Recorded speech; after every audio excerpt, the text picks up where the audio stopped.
I sold your house to teach you a lesson about respect, my stepmother sneered over the phone, her voice dripping with that familiar toxic satisfaction. The new owners move in next week, so you better come get whatever junk you left in the attic. I sat completely still in my car, listening to the smug certainty in her tone. I just smiled, remembering the secret meeting I had concluded not 2 hours ago with my late father's estate lawyer. Good luck with that, Valerie, I replied, my voice perfectly calm. What she did not know was that the property was never hers to sell, and her little power play was about to trigger a massive federal wire fraud investigation. Before I continue this story, let me know where you are watching from in the comments below. Hit like and subscribe if you have ever had to stand up to entitled family members who tried to take what is yours. My name is Nia. I am 32 years old, and I work as a commercial real estate appraiser and private investor in Atlanta, Georgia. Building my career took years of relentless grinding, late nights, and constantly proving myself in rooms where nobody looked like me. I had to be twice as good to get half the recognition, but I built a successful life on my own terms. I was standing in the marble lobby of a $50 million downtown commercial high-rise, right in the middle of a high-stakes valuation, when my phone started buzzing relentlessly.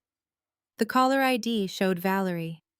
Valerie was the woman my father married when I was 12 years old, a woman whose entire existence revolved around country club memberships, designer bags, and projecting an image of old money wealth that she absolutely did not possess. She had always viewed me as a threat to her perfect blended family image. She tolerated my presence only because my father demanded it, but the moment he passed away 2 years ago, her thinly veiled contempt shifted into open, aggressive hostility. I knew exactly why she was calling. It was the same reason she always called to demand money, complain about my lack of support for the family, or elevate her biological son Marcus at my expense. Marcus was 30 years old and the undisputed golden child of the Washington family. While I was putting myself through college and building a commercial real estate portfolio in secret, Marcus was bouncing from one failed tech startup to another, racking up massive credit card debt that Valerie would quietly pay off using my late father's dwindling accounts. Marcus was the son who was supposed to carry on the family legacy, the one destined to be a prominent figure in society, but he spent his days playing video games and his nights trying to impress people who did not care about him. Valerie enabled his every failure, always finding a way to blame the world, the economy, or even me for his lack of success. I was the scapegoat, the dark-skinned daughter who was expected to work in the shadows, hand over my paychecks and applaud while they lived a lifestyle they had not earned. I stepped out of the busy lobby and walked down a quiet corridor to answer the call. I fully expected her to demand another loan for one of her ridiculous charity galas. Instead, her voice came through the speaker thick with arrogant triumph. She did not even bother saying hello. She immediately announced that she had used a power of attorney to transfer the deed of my mother's historic brownstone over to Marcus. That brownstone was not just a piece of real estate. It was a beautiful historic property in a rapidly gentrifying black neighborhood in Atlanta that my biological mother had fought tooth and nail to secure before she passed away when I was a child. My mother had worked double shifts cleaning houses and taking in laundry just to save enough for the down payment. It was my legacy, my safety net, and the one place I felt truly connected to her spirit. Valerie knew how much that house meant to me, which made her theft all the more malicious. Valerie went on a long, breathless rant about how Marcus and his new wife Chloe needed a proper home to start their family. She said that my little appraisal job meant I was perfectly suited for renting a small, insignificant apartment somewhere out of the way. She actually had the audacity to tell me that holding on to a historic property was a selfish act when the golden boy of the Washington family needed to establish his legacy in a prestigious neighborhood. She claimed she was stepping in to do what my father should have done years ago, correcting a financial mistake to ensure Marcus had the foundation he deserved. She told me she had gone into my father's old files, found a power of attorney he had signed while he was heavily medicated on his deathbed, and used it to sign the deed over. She spoke with the absolute confidence of a woman who believed she was untouchable, convinced that her status as the family matriarch gave her the divine right to steal from her stepdaughter. "You should be thanking me," Nia Valerie gloated over the line. "I am taking the burden of property taxes off your hands. We both know you do not make enough evaluating those rundown warehouses to maintain a property of that magnitude. Marcus is a married man now. He and Chloe have the vision and the connections to properly elevate that house.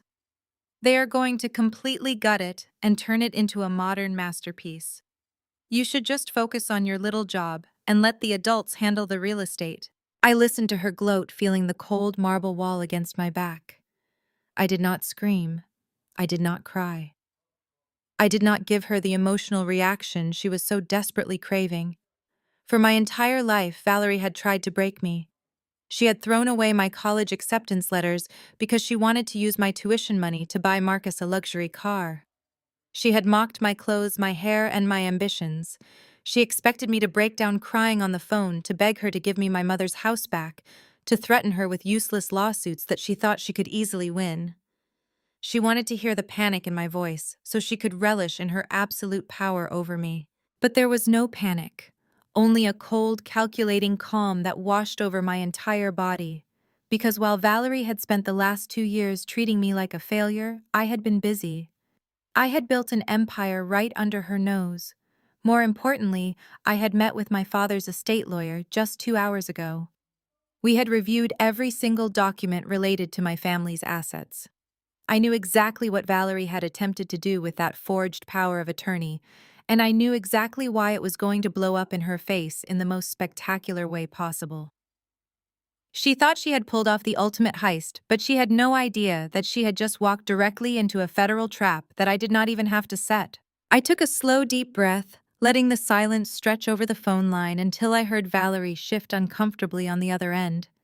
She asked if I was still there, her voice losing just a fraction of its arrogant edge. I pushed myself off the marble wall, checked my watch, and smiled. "Good luck with that, Valerie," I replied, my voice perfectly calm and devoid of any emotion. I ended the call before she could say another word. I did not wait for her to start screaming or demanding respect. I simply put my phone in my pocket, walked back to the lead developer of the high-rise project, apologized that I had a sudden family emergency to attend to, and walked straight out of the building. I needed to see this for myself. I got into my car, started the engine, and drove directly toward my mother's brownstone to see exactly what Marcus and his entitled wife were doing to my property. The drive took less than 20 minutes, but my mind was racing with absolute clarity the entire way. I turned onto the familiar oak-lined street of my childhood. This neighborhood was one of the last remaining historic Black enclaves in Atlanta. It was a place where generations of educators, civil rights leaders, and hard-working families had built a community out of nothing.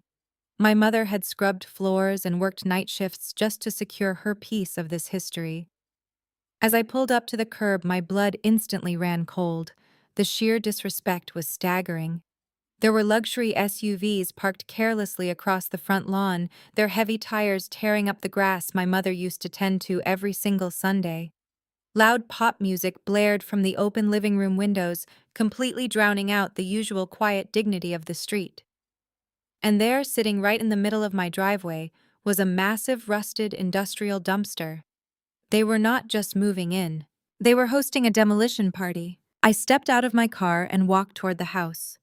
Through the large bay windows, I could see Marcus and his friends holding sledgehammers and red plastic cups, acting like this was some kind of fraternity mixer rather than the desecration of a family home. They were spray painting neon X marks on the original plaster walls, indicating what they planned to tear down. They were preparing to literally smash the interior of my home for fun. Before I even reached the bottom step of the porch, the front door swung open. Chloe emerged. She was wearing designer distressed jeans that cost more than a mortgage payment, a pristine white tank top, and a bright yellow hard hat resting perfectly on her expensive blowout. In her hand, she balanced a crystal champagne flute. When she saw me, Her face lit up with a patronizing theatrical smile that made my stomach churn. She walked over and tried to pull me into an overly familiar hug. I immediately took a sharp step back, leaving her arms hovering awkwardly in the air. She did not miss a beat. She just let out a high-pitched laugh, took a sip of her champagne, and looked at me with an expression of deep fake sympathy.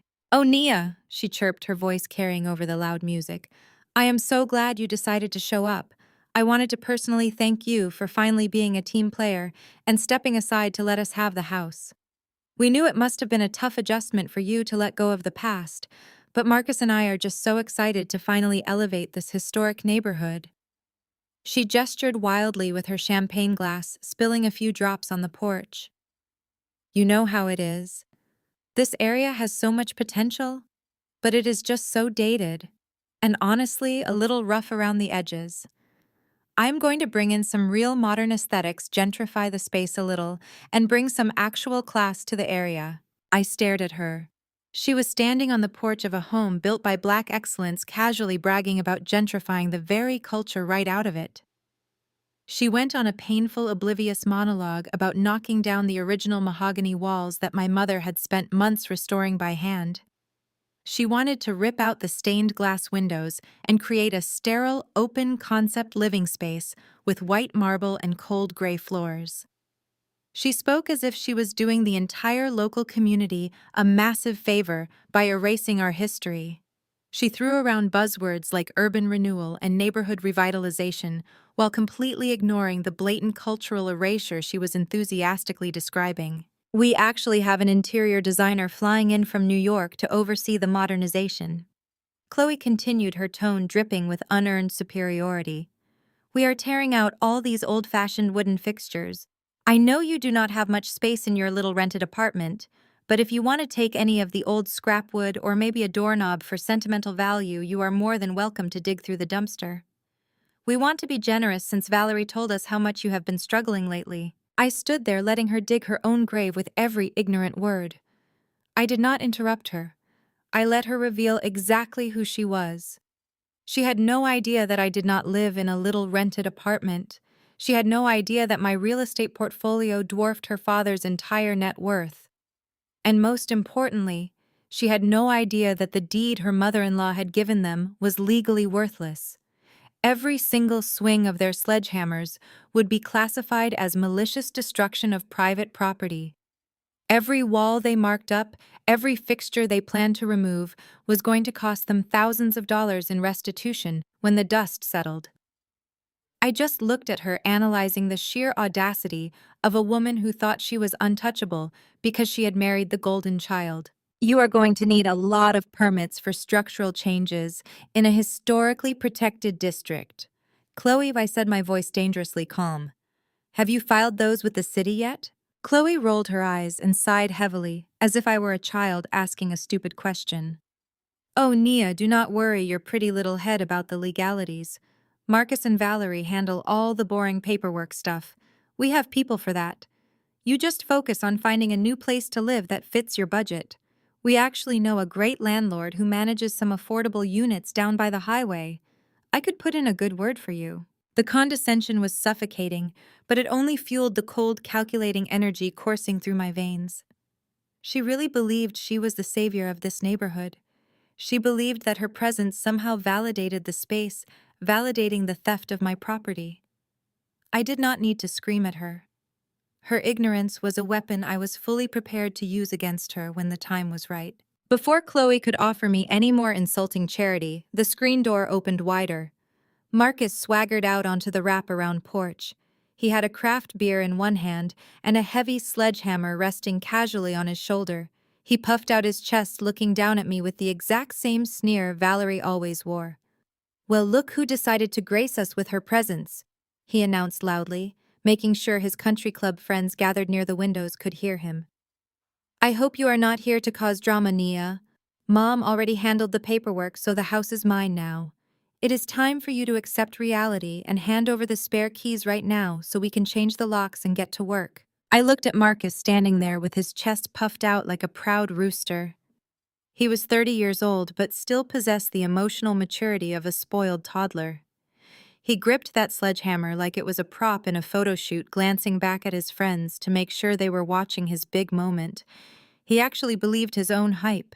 He took a sip of his beer and chuckled, shaking his head as if I were a pitiable creature who just could not grasp simple concepts. He told me that I needed to stop being so bitter and jealous of his success.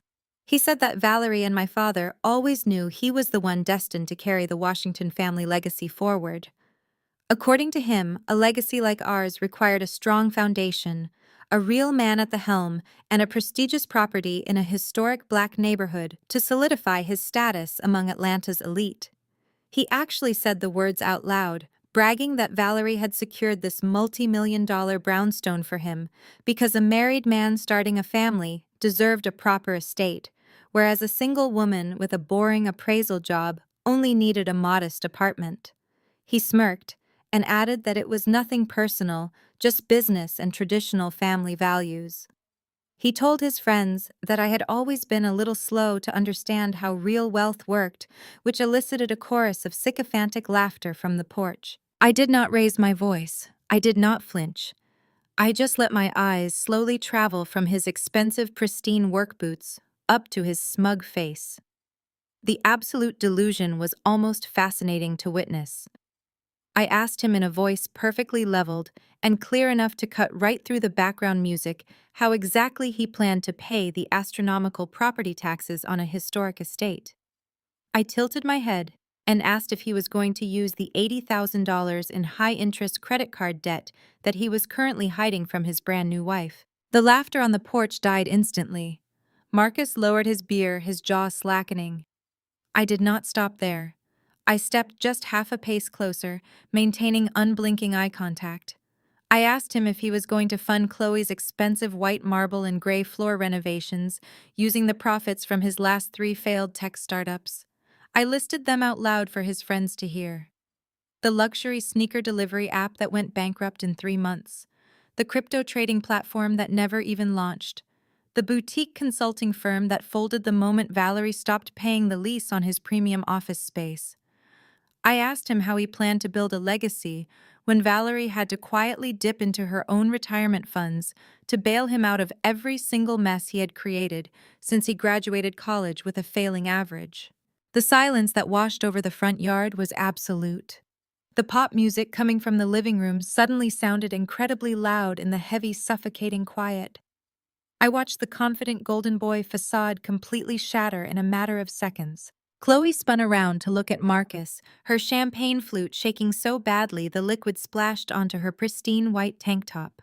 Her patronizing smile had vanished, replaced by an expression of pure, unadulterated panic.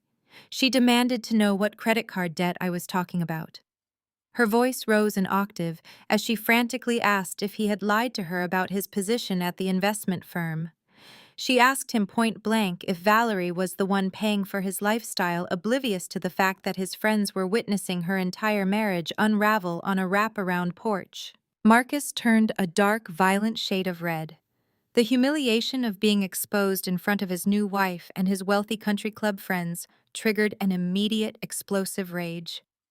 He gripped the sledgehammer with both hands, his knuckles turning white, and took a heavy, aggressive step toward me. He screamed that I was a lying, bitter woman who could not stand to see him win. He shouted that I was trying to ruin his marriage and sabotage his happiness because I was miserable, unwanted, and alone. He wielded that sledgehammer not as a tool for renovation, but as an intimidation tactic trying to physically tower over me to force me into submission. I stood my ground. I did not back away. I looked at the weapon in his hands and reminded him very calmly that threatening me on my own property while standing in front of 10 witnesses was a fantastic way to turn his fake real estate venture into a very real aggravated assault charge. The escalating shouting from Marcus and the shrill panicked demands from Chloe finally drew the attention of the people inside the house. The heavy wooden front door opened wider, and several of our older relatives hurried out onto the porch. These were the aunties and uncles who had always enabled Valerie's blatant favoritism, the ones who had spent their entire lives upholding the toxic hierarchy of our family. I watched Aunt Shirley push her way to the front of the crowd, clutching her designer handbag. I thought for a brief second that seeing Marcus aggressively wielding a sledgehammer in my direction might finally make them realize how unhinged he was. I thought they might finally step in to protect me, or at least diffuse a dangerous situation. But I should have known better than to expect basic decency from people who worshipped the ground the golden child walked on. Aunt Shirley did not reprimand Marcus. She did not tell him to lower the sledgehammer or calm down. Instead, she marched directly toward me, her face pinched in an expression of deep, familiar disappointment. She grabbed my arm with her sharp, manicured fingers, digging her nails into my skin. She hissed at me, demanding to know what on earth I was doing, trying to humiliate my brother and air our family's dirty laundry in front of Chloe's important friends. She told me I was ruining a beautiful celebration with my jealousy and that I needed to stop making a scene immediately. The entire family, it seemed, was fully prepared to watch me be displaced, disrespected, and threatened as long as it protected Marcus's fragile ego. I looked down at Aunt Shirley's hand on my arm. I did not pull away immediately. I wanted her to feel the absolute rigidity of my stance, to understand that the quiet, compliant girl she used to bully at family cookouts no longer existed. Her fingernails dug into my blazer, and the cloying scent of her heavy floral perfume washed over me, bringing back decades of stifling family gatherings where I was told to sit in the corner and stay out of the way. Aunt Vivian stepped out onto the porch right behind her, shaking her head with that practiced theatrical disappointment she usually reserved for Sunday service. She adjusted her silk scarf and immediately started lecturing me about Black generational wealth.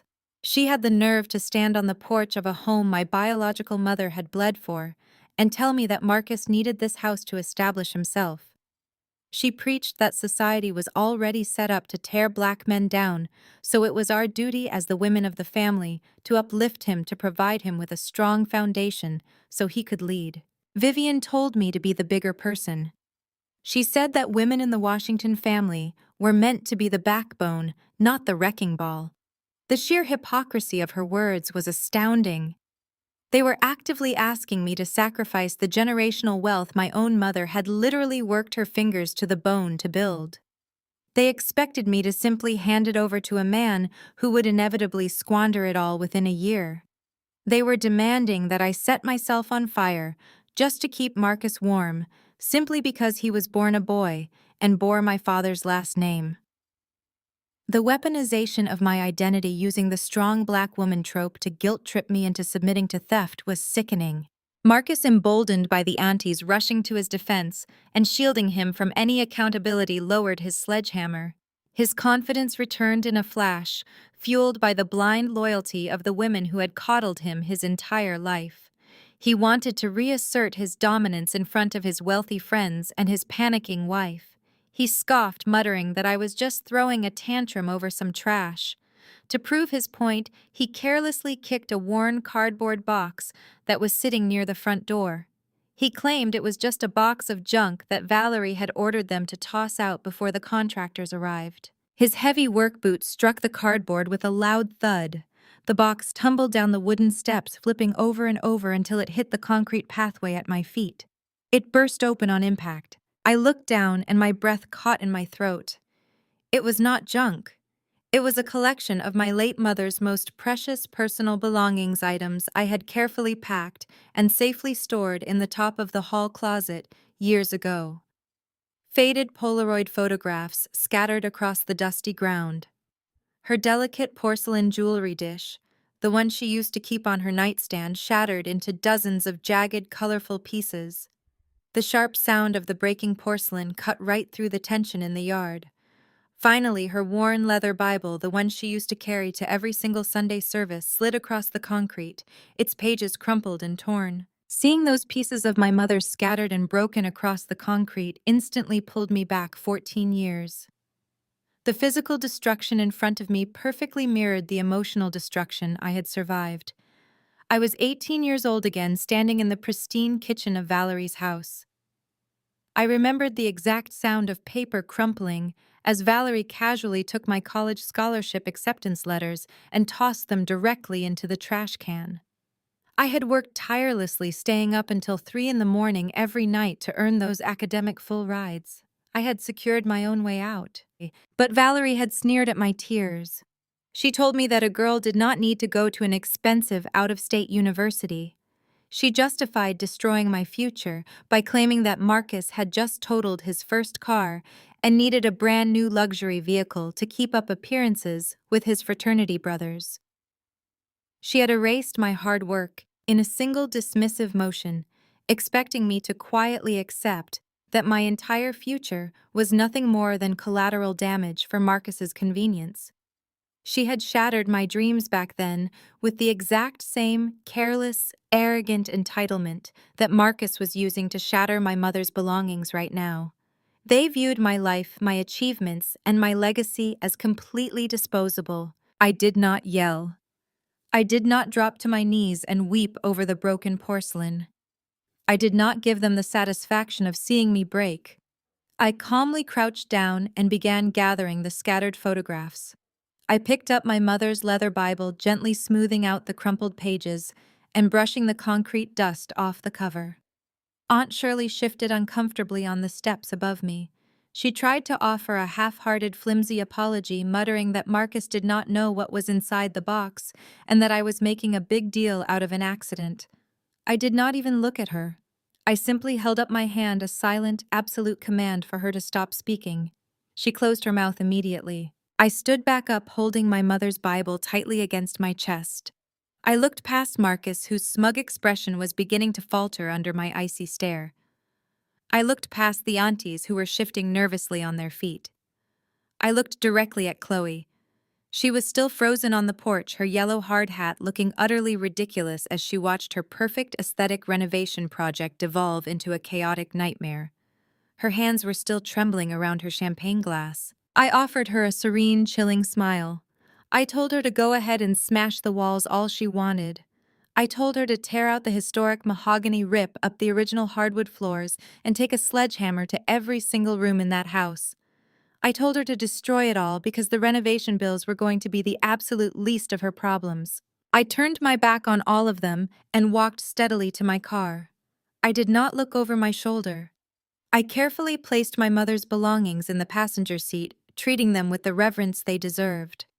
I started the engine and pulled away from the curb, leaving Marcus sweating under the furious, questioning glare of his wife, and leaving the aunties standing on the lawn, clutching their pearls in stunned silence. As I drove through the heavy Atlanta traffic, the adrenaline that had kept my posture rigid and my voice steady finally began to fade. In its place, a deep, overwhelming exhaustion washed over me. Fighting your own family is a uniquely draining experience. It takes a toll on your spirit that no amount of professional success can shield you from. I gripped the steering wheel, taking slow, deep breaths to steady my racing heart. I just wanted to go home. I needed to see Malik. My fiancé had always promised to be my rock. When we first met, he had presented himself as the ultimate supportive partner, a man who understood the heavy burden of the black tax and the pressure of dealing with toxic relatives. He had held me during my darkest moments and promised that we were building an empire together, a safe haven completely separate from the manipulation of the Washington family. I accelerated down the highway, eager to walk into our shared apartment, fall into his arms, and seek comfort from the man I was going to marry. I needed him to tell me that I had done the right thing by standing my ground. I drove toward my sanctuary, feeling a desperate need for his reassurance, completely oblivious to the devastating betrayal that was waiting for me right inside my own living room. The key turned in the lock of our downtown penthouse with a heavy metallic clink. I pushed the door open, dropping my keys into the ceramic bowl by the entrance. The apartment was immaculate, bathed in the soft afternoon light, filtering through the floor-to-ceiling windows. I took a deep breath, letting the familiar scent of our home ground me. I dropped my bag on the console table and walked into the spacious living area, expecting to see Malik working at his usual spot at the kitchen island. I needed him to wrap his arms around me. I needed the man who had spent the last 3 years promising to protect my peace to tell me that I was safe. Instead, Malik was pacing the length of the hardwood floor. He was not looking at me with concern. He was glaring at me with raw, unfiltered irritation. He stopped pacing the moment I walked into the room, crossing his arms over his chest. He did not ask if I was okay. He did not ask what had happened with my mother's belongings. He just looked at me like I was a problem he had to fix. "I just got off the phone with your Aunt Shirley," he started, his voice sharp and accusatory. He did not even give me a chance to put my coat away. "She said you showed up at Marcus's new house and threw an absolute fit in front of his wife's friends. She said you threatened him with the police and tried to ruin their celebration. Are you out of your mind, Nia?" I stood frozen in the middle of the living room.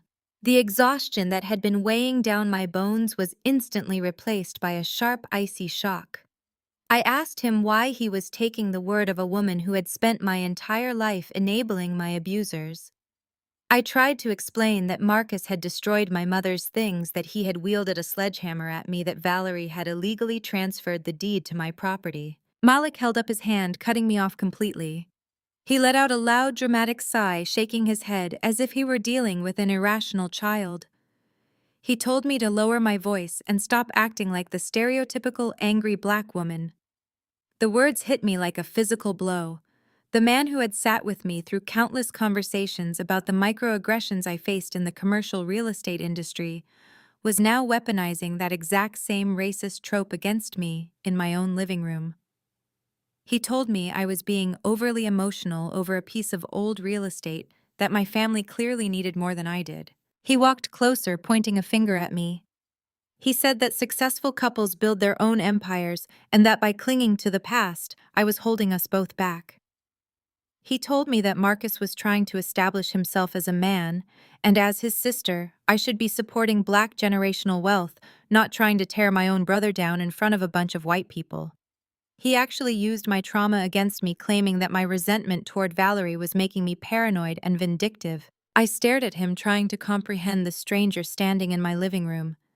This was not the supportive partner who had asked me to marry him. This was a man violently defending the very people who had spent decades destroying my self-worth. I asked him directly, keeping my voice dangerously low and steady. I asked him why he was suddenly acting as the defense attorney for a family that had never once treated him with respect. I asked him what Valerie had promised him to make him turn on me so quickly. Malik scoffed, but I saw his eyes dart away for a split second. That tiny flicker of evasion was all I needed to know I had struck a nerve. He puffed out his chest, trying to regain his dominant posture. He told me that I was being paranoid again. But when I did not back down, when I just stood there maintaining unrelenting eye contact, his arrogant facade cracked. He defensively crossed his arms and raised his chin. He said that while I was busy holding grudges and refusing to help my own family, Valerie had actually stepped up to the plate. He announced with a sickening sense of pride that Valerie believed in his vision. He revealed that just yesterday, Valerie had provided his tech startup with a $100,000 capital injection. He called it an angel investment. He said it was a loan between family members to keep his business afloat because his latest funding round had fallen through. The air in the room seemed to evaporate. Malik's tech startup had been hemorrhaging money for 2 years.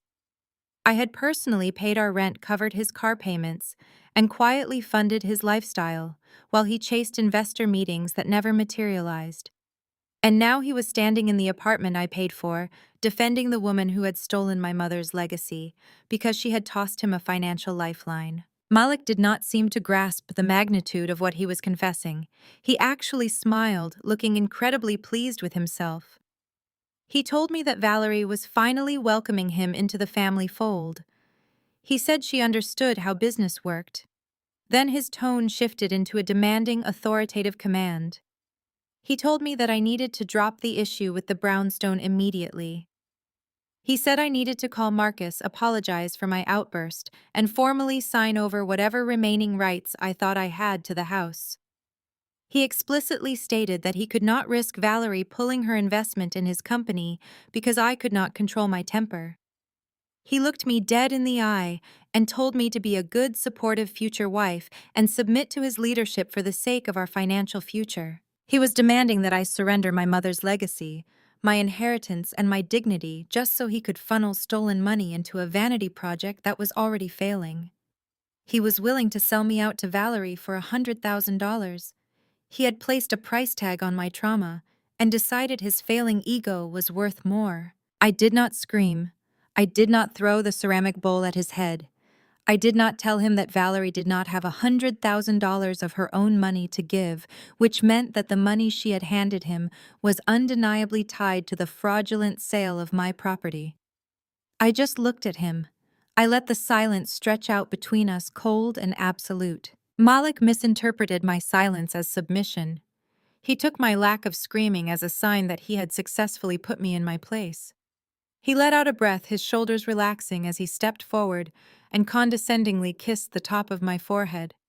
He told me he knew I would see reason once I calmed down. He murmured that we were going to be a power couple and that this was just a minor bump in the road. He patted my shoulder, told me he had a stressful morning dealing with my family's drama, and said he was going to take a long, hot shower before we ordered dinner. I watched him turn his back on me and walk casually down the hallway toward the master bathroom. I listened as the bathroom door clicked shut and the sound of running water began to echo through the apartment. I stood perfectly still for a moment, processing the absolute destruction of the future I thought I was building. The man I loved had conspired with my worst enemy. I turned my gaze to the kitchen island. There, resting next to the sleek espresso machine, was Malik's silver iPad. The screen was still glowing. In his arrogant certainty that he had won the argument and silenced me, he had carelessly left the device completely unlocked. I walked slowly toward the kitchen counter, my heart beating in a slow, rhythmic, terrifyingly calm cadence. I reached out and touched the bright screen. The display woke up instantly under my fingertips. Right in the center of the illuminated glass, a text message banner sat waiting. The sender's name was saved simply as Valerie, my stepmother. A woman who had never once spoken to my fiancé with anything but absolute disdain was suddenly texting him on a Thursday afternoon. The preview text on the notification banner read, "Did she sign the release papers yet? The buyer's title company is asking questions." I swiped down to open the full message thread. My hands were perfectly steady. The trembling exhaustion from the confrontation at the brownstone had completely vanished. I was no longer a betrayed fiancé. I was an investigator looking at a crime scene. I scrolled up past today's messages. This was not a sudden alliance formed this morning in the heat of family drama. This conversation stretched back for weeks. I watched the timestamps roll backward, my eyes scanning the blocks of blue and gray text that contained the complete, unfiltered truth about the man I was going to marry. 2 weeks ago, Malik had texted Valerie complaining about his latest funding round falling through. He had admitted that his startup was on the verge of total bankruptcy and that he was out of options. Valerie had responded not with her usual haughty condescension, but with a calculated business proposition. She wrote that she needed a massive favor regarding the historic brownstone. She explicitly stated that she knew I would fight her on the forged power of attorney. She knew that I had the legal resources and the financial stamina to tie up the property in probate court for years, which would ruin her pending sale to a corporate buyer. So she offered Malik a deal. If he could convince me to surrender the property to sign away my rights without initiating a legal battle, she would inject $100,000 into his failing tech company. I read Malik's response. The man who had looked me in the eyes and promised to protect my peace had negotiated the price of my mother's legacy like a cheap used car salesman. He had told Valerie that I was stubborn, that I was too attached to the past, and that handling me would require delicate maneuvering. Handling me. That was the exact phrase he typed out. He promised my stepmother that he would use his influence over me to make me submit. He promised to convince me that letting the house go was the only way to secure our future together. He even suggested the best ways for Valerie to provoke me so that I would look unstable, making it easier for him to step in as the voice of reason and calm me down. I kept scrolling until I found the receipt. It was a screenshot of a wire transfer confirmation from Valerie to Malik's business account. $100,000. But as a commercial real estate appraiser, I did not just look at the dollar amount. I immediately recognized the routing details and the originating institution on the confirmation slip. The money had not come from Valerie's personal wealth, because Valerie did not have any personal wealth. The funds had originated from an escrow account. It was the exact type of holding account used during high-value commercial real estate transactions. It hit me with the force of a freight train. Valerie had already finalized the sale of my brownstone to the corporate buyer. The transaction had cleared and the funds had been dispersed. Valerie took the blood money from the theft of my childhood home, carved out a small slice of it, and used it to pay off my fiancé. The $100,000 currently sitting in Malik's business checking account was literally my own stolen inheritance being used to buy my silence. He was funding his useless vanity project with the stolen equity of a black woman who had worked her fingers to the bone to leave something behind for her daughter. He had watched me pay our rent, cover his car note, and support his dreams, all while actively conspiring to rob me blind. Every single interaction I had experienced with Malik over the past 2 weeks suddenly made sickening sense. His sudden intense focus on building our own empire and leaving the past behind was a script provided by my stepmother. His gentle suggestions that holding onto the brownstone was toxic energy were carefully planned manipulation tactics. His violent, aggressive reaction today when I told him I had confronted Marcus at the demolition party was not born out of concern for my reputation. He was not defending Black generational wealth. He was not trying to protect me from my family's drama. He was in a state of sheer, absolute panic because my refusal to back down meant he was going to lose his bribe. He had gaslighted me, weaponized racist tropes against me, and demanded my submission as a woman, all to protect his dirty money. The grief of losing the man I loved died right there on the kitchen floor. There was no heartbreak left to feel. You cannot mourn a man who never existed. The Malik I thought I knew was an illusion, a parasite feeding off my resources while eagerly conspiring with my abusers to destroy me. My mind shifted into absolute executive mode. I opened his email application, attached the entire text message thread, the wire transfer receipts, and the LLC release documents he and Valerie had been discussing. I forwarded everything to my secure encrypted private server. The moment the transfer was complete, I permanently deleted the outgoing email and cleared his trash folder to remove any digital trace of what I had just done. I closed out of the messages and left his iPad resting on the exact same spot on the kitchen island, angled precisely as he had left it. From down the hall, I could hear the muffled, steady sound of the shower running in the master bathroom. Malik was washing off the stress of the morning, singing softly to himself. He was completely confident that he had successfully manipulated his angry, emotional partner into submission. He believed his failing business was saved. He believed he had outsmarted me and secured his future using my mother's blood, sweat, and tears. He thought he had won the game. I walked quietly away from the kitchen island and moved toward the utility pantry near the laundry room. I opened the door, reached up to the top shelf, and pulled out a fresh, heavy roll of thick black industrial trash bags. The thick plastic snapped sharply as I tore the first bag from the roll, the sound echoing loudly in the quiet apartment. I tore off a second bag, then a third.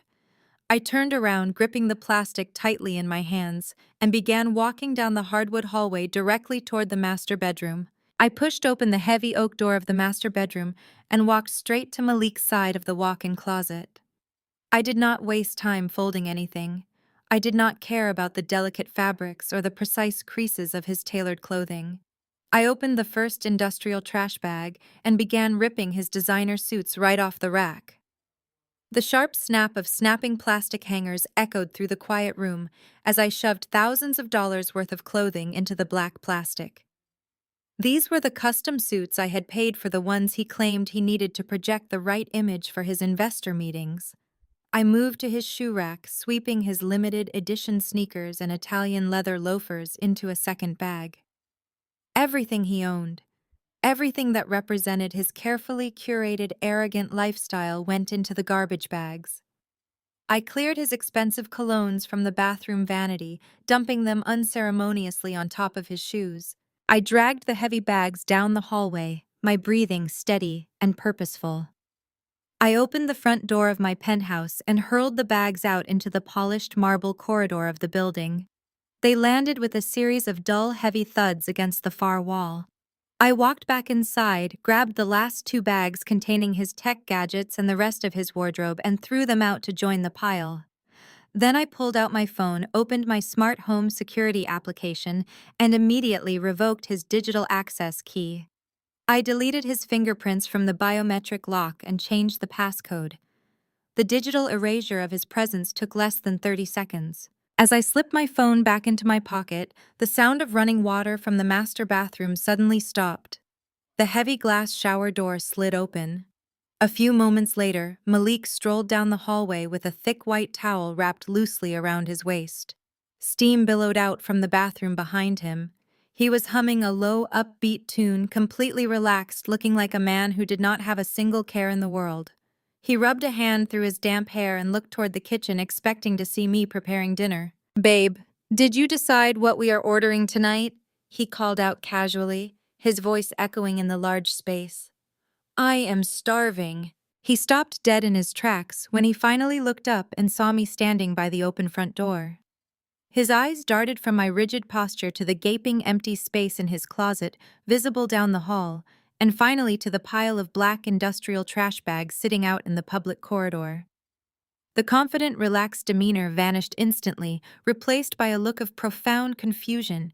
He took a hesitant step forward, his hand tightening the towel around his waist. "What the hell is going on, Nia?"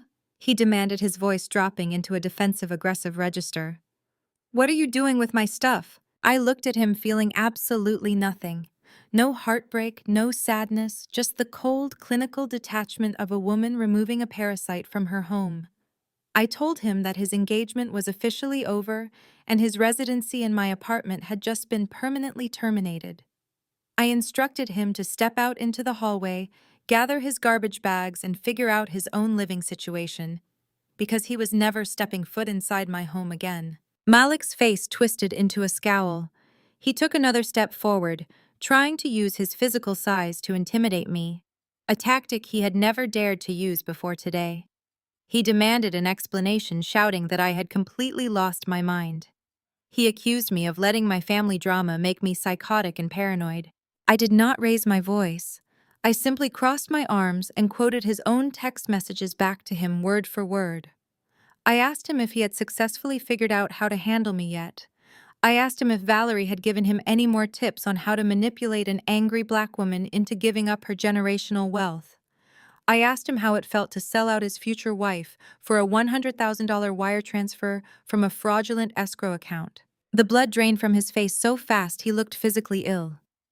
His mouth opened, but no words came out. For 3 agonizing seconds, the master manipulator was completely speechless. Then, true to the nature of a narcissist who has just been caught red-handed, he immediately went on the offensive. He did not apologize. He did not beg for forgiveness or try to explain away his betrayal. He bypassed all of that and went straight to rage. He lunged toward the front door, stopping just a few feet away from me, his eyes wide and furious. He screamed that I had no right to go through his private devices. He yelled that he was trying to save our future, that my stubbornness over a dilapidated historic house was going to ruin us financially. He actually had the audacity to claim that he was doing me a favor by taking Valerie's money, shouting that my tech startup investment was the only way we were ever going to build real wealth. I laughed. It was a short, sharp, humorless sound that cut right through his screaming. I told him he did not have a tech startup. He had a financial black hole that I had been keeping afloat for 2 years. I reminded him that I paid the rent, I paid the bills, and I was the one who bought the very towel he was currently wearing. I told him that without me, he was just another broke, aspiring entrepreneur with bad credit and a mountain of lies. Malik's face contorted with vicious, unadulterated malice. The mask of the supportive, progressive partner shattered completely, revealing the deeply insecure, bitter man underneath. He pointed a shaking finger at my face and unleashed a torrent of absolute vitriol. He screamed that Valerie was right about me all along. He yelled that I was a difficult, unlovable woman who pushed everyone away because I was obsessed with being the smartest person in the room. He shouted that no man would ever want to deal with my dominant, aggressive energy, and that I was destined to end up completely alone in this empty penthouse, surrounded by money, but utterly miserable. He took a deep breath, his chest heaving, and delivered what he clearly thought would be the ultimate killing blow.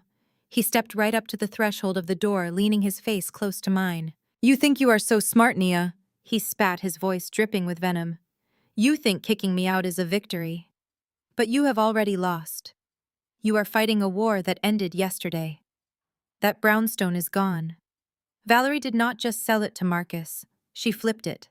She sold your precious childhood home to a massive corporate real estate conglomerate. It is already signed, sealed, and funded. You are going up against a multi-million-dollar corporation with teams of ruthless lawyers. They will bulldoze that property before you even get a court date. You lost your house, you lost your family, and now you have lost me. You have nothing.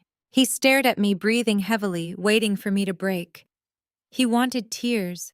He wanted me to collapse under the weight of his cruel words and the revelation of the corporate buyer. He desperately needed to see me devastated so he could feel powerful again. I looked at him with an expression of pure, unbothered serenity. I did not shed a single tear. I did not offer him a single word of defense. I just smiled, a slow, chilling smile that made him involuntarily take a step backward into the hallway. "Enjoy your $100,000, Malik," I said softly. "I highly recommend using it to hire a very good criminal defense attorney. You are going to need one by the end of the week." Before he could process the threat, I grabbed the heavy front door and slammed it shut with all my strength. The sound of the thick wood hitting the doorframe echoed like a gunshot. I immediately threw the heavy brass deadbolt, sealing the apartment completely. Through the thick wood, I could hear him shouting, pounding his fists against the door, demanding that I let him back inside to get his wallet and his keys. I ignored him. I walked away from the door, leaving him standing half-naked in a luxury high-rise corridor surrounded by garbage bags. The apartment was beautifully, perfectly silent. The toxic energy that had been suffocating me just moments ago was entirely gone. I walked calmly over to the kitchen island, picked up my phone, and opened my contacts. I did not have time to dwell on a broken engagement. The war was not over. In fact, the real battle was just beginning. I scrolled past the personal numbers and tapped the contact saved for Attorney Sterling, my late father's estate lawyer. I raised the phone to my ear, listening to the dial tone, my mind already calculating the exact legal maneuvers required to spring the trap on Valerie and her massive corporate buyer. The drive to Attorney Sterling's office took less than 15 minutes, but the transition in my mindset was absolute. I had left the chaotic, emotional wreckage of my personal life in that hallway and entered the cold, calculated realm of a woman preparing for war. Sterling's office was located in a historic brick building in downtown Atlanta, a space that smelled of lemon oil, old paper, and decades of quiet power. He was a veteran estate lawyer, a sharp-minded man in his early 60s who had handled my father's business affairs for over 20 years. He was also one of the few people who had always seen right through Valerie's designer facade. When I walked into his dimly lit office, the heavy mahogany door clicking shut behind me, Sterling was already standing behind his massive desk. The green glass of his banker's lamp cast a sharp glow over a scatter of freshly printed real estate documents. He did not offer empty platitudes or waste time asking how I was holding up. He simply gestured for me to take the leather chair opposite him, his expression grim and rigidly professional. He pushed a thick manila folder across the polished wood toward me. "We have a massive problem, Nia," Sterling said, his voice a low rumble in the quiet room. "I pulled the county property records the moment you called. Valerie did not just initiate a transfer of deed. She executed a rapid, highly sophisticated title wash, and she used a document I explicitly told your father to destroy." I opened the folder. Sitting right on top was a photocopy of a durable power of attorney. My eyes immediately scanned the bottom of the page, landing on my father's signature. My breath caught in my throat, not from sadness, but from a sudden white-hot surge of sheer disgust. The signature was a jagged, barely legible scrawl, a chaotic departure from the strong, confident script my father had used his entire life. I looked at the date stamped next to the notary seal and felt my jaw clench so tight my teeth ached. It was dated October 14th. That specific date hit me with the force of a physical blow. I remembered exactly where I was on October 14th, 2 years ago. I was sitting in the sterile, suffocating silence of a hospice room holding my father's hand as his organs slowly failed. He had been placed on a continuous heavy morphine drip to manage the agonizing pain of his final days. He was entirely incoherent, unable to recognize me, unable to speak a single coherent sentence. I remembered Valerie storming into the room that afternoon, flanked by her country club friends, aggressively demanding that I leave the room so she could have some private, intimate time with her dying husband. I looked up at Sterling, my voice dropping to a dangerous whisper. She made him sign this while he was practically comatose. She brought a notary into a hospice room and guided the hand of a dying, heavily medicated man to steal my inheritance. Sterling nodded slowly, his expression tight with professional outrage. The notary stamp belongs to a woman named Beatrice, one of Valerie's closest friends from her charity board. It is a textbook case of coercion and fraudulent execution. A power of attorney signed under severe medical duress by a principal lacking basic cognitive capacity is entirely invalid under Georgia law. It constitutes a gross breach of fiduciary duty and outright fraud. Legally speaking, this transfer of property to your half-brother Marcus and his wife Chloe is completely fraudulent. It is a felony. I leaned back in the leather chair, processing the sheer sociopathic greed required to pull this off. Valerie had literally hovered over her husband's deathbed, ignoring his suffering, solely focused on extracting a legal loophole to disinherit his eldest daughter. She had weaponized his final vulnerable moments to secure her own financial dominance. "So we file an injunction," I said smoothly, my mind already mapping out the legal counteroffensive. We present his hospice medical records. We subpoena the attending nurses who monitored his morphine dosage that day. We prove he lacked capacity, we invalidate the power of attorney, and we reverse the deed transfer to Marcus. We throw Valerie and her little notary friend in federal prison for title fraud. Sterling took off his reading glasses and rubbed the bridge of his nose. He let out a heavy, exhausted sigh that made the hairs on the back of my neck stand up. He looked at me with an expression that was a mixture of deep sympathy and profound legal frustration. If Marcus and Chloe were the actual endpoints of this transaction, yes, we could freeze the asset tomorrow morning, Sterling explained carefully. But Valerie is far more calculating than you realize, Nia. She knew that simply gifting a historic multi-million-dollar brownstone to her unemployed son, using a highly suspicious power of attorney, would immediately trigger a massive legal battle with you. She knew you had the resources to tie her up in probate court for a decade. She never intended for Marcus and Chloe to keep that house. I frowned, my eyes darting back to the paperwork. What do you mean she never intended for them to keep it? I just left them at the property. They are actively knocking down walls. They are hosting a demolition party right now. Chloe was bragging about gentrifying the neighborhood. Sterling shook his head, leaning forward to tap a specific line on the second page of the property records. That is all a smokescreen, Nia. A distraction meant to keep you focused on your petty sibling rivalry while she executed the real hustle behind your back.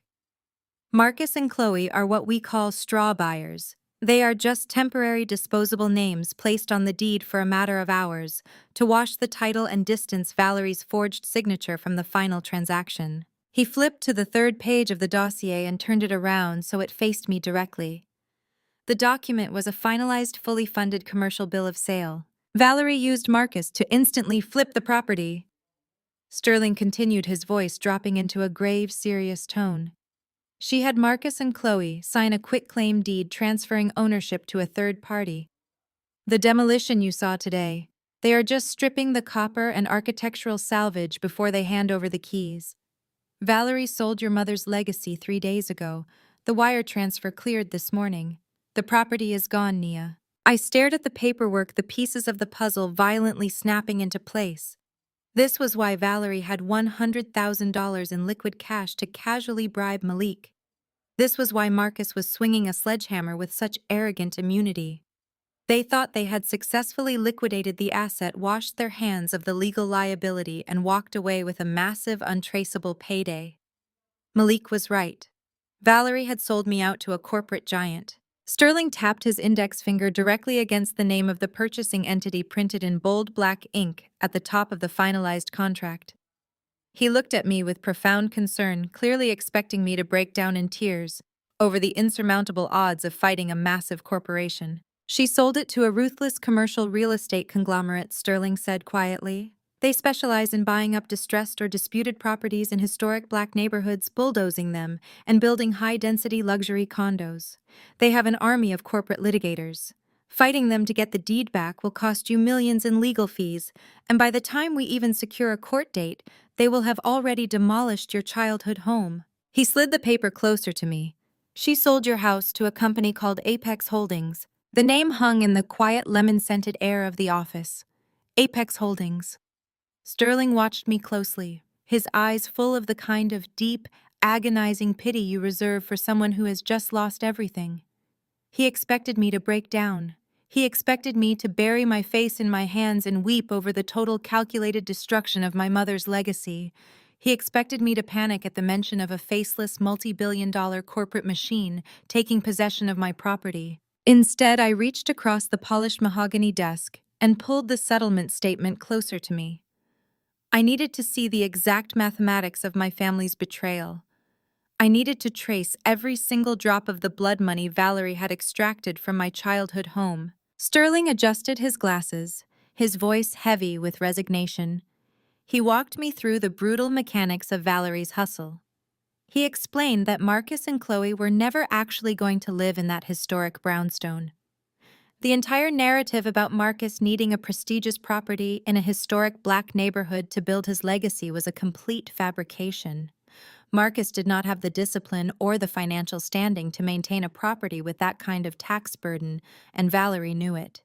The brownstone was appraised at a premium because of its location and historic zoning, but Valerie had quietly shopped it off market to Apex Holdings for a flat $3 million in cold hard cash. She used Marcus and Chloe as a human shield. By having the dying man's forged power of attorney transfer the house to her stepson first, and then immediately having her stepson sign a quitclaim deed over to the corporation, she created a buffer. She washed the title. If anyone ever investigated the initial fraudulent transfer, the corporate buyer could claim they purchased the property in good faith from Marcus, completely unaware of the underlying forgery. It was a classic, ruthless real estate scam. I ran my finger down the itemized disbursement list on the final page of the closing documents. I asked Sterling where exactly the $3 million went. Sterling flipped to the next page of his dossier. He pointed to a series of outgoing wire transfers that had cleared a shadow escrow account just 24 hours ago. He told me that Marcus was not getting a multi-million-dollar estate. Instead, Valerie had wired a fraction of the proceeds, exactly $400,000, directly to a different title company. She used it to purchase a cheap, poorly constructed cookie-cutter new build deep in the suburbs of Buckhead for Marcus and his entitled wife. The realization hit me with crystalline clarity. The demolition party I had just witnessed at my brownstone was not a renovation project. It was a looting operation. Marcus and Chloe were not preparing to move in. They were aggressively tearing out the antique mahogany paneling, the original crystal chandeliers, and the historic stained glass windows to sell as architectural salvage before they handed the keys over to the corporate bulldozers. They were stripping the very soul out of my mother's house for a few extra $1,000s to fund Chloe's luxury shopping habits. I dragged my finger further down the ledger, my eyes scanning the smaller secondary payouts. There it was. A highly specific, seemingly random outgoing wire transfer for exactly $100,000. The ledger categorized it as a private consulting fee dispersed to an external limited liability company. I recognized the tax identification number listed next to the payout immediately. I tapped the paper, my voice deathly quiet. This $100,000 disbursement went directly to Malik's tech startup. Sterling looked up, his brow furrowing in deep confusion. He asked me why my fiancé's business would be receiving a consulting fee from the fraudulent sale of my stolen inheritance. I did not flinch. I told Sterling the absolute unvarnished truth. I explained that my loving, supportive fiancé had actively colluded with the woman who orchestrated this entire theft. I told him that Malik had negotiated a price tag for my submission.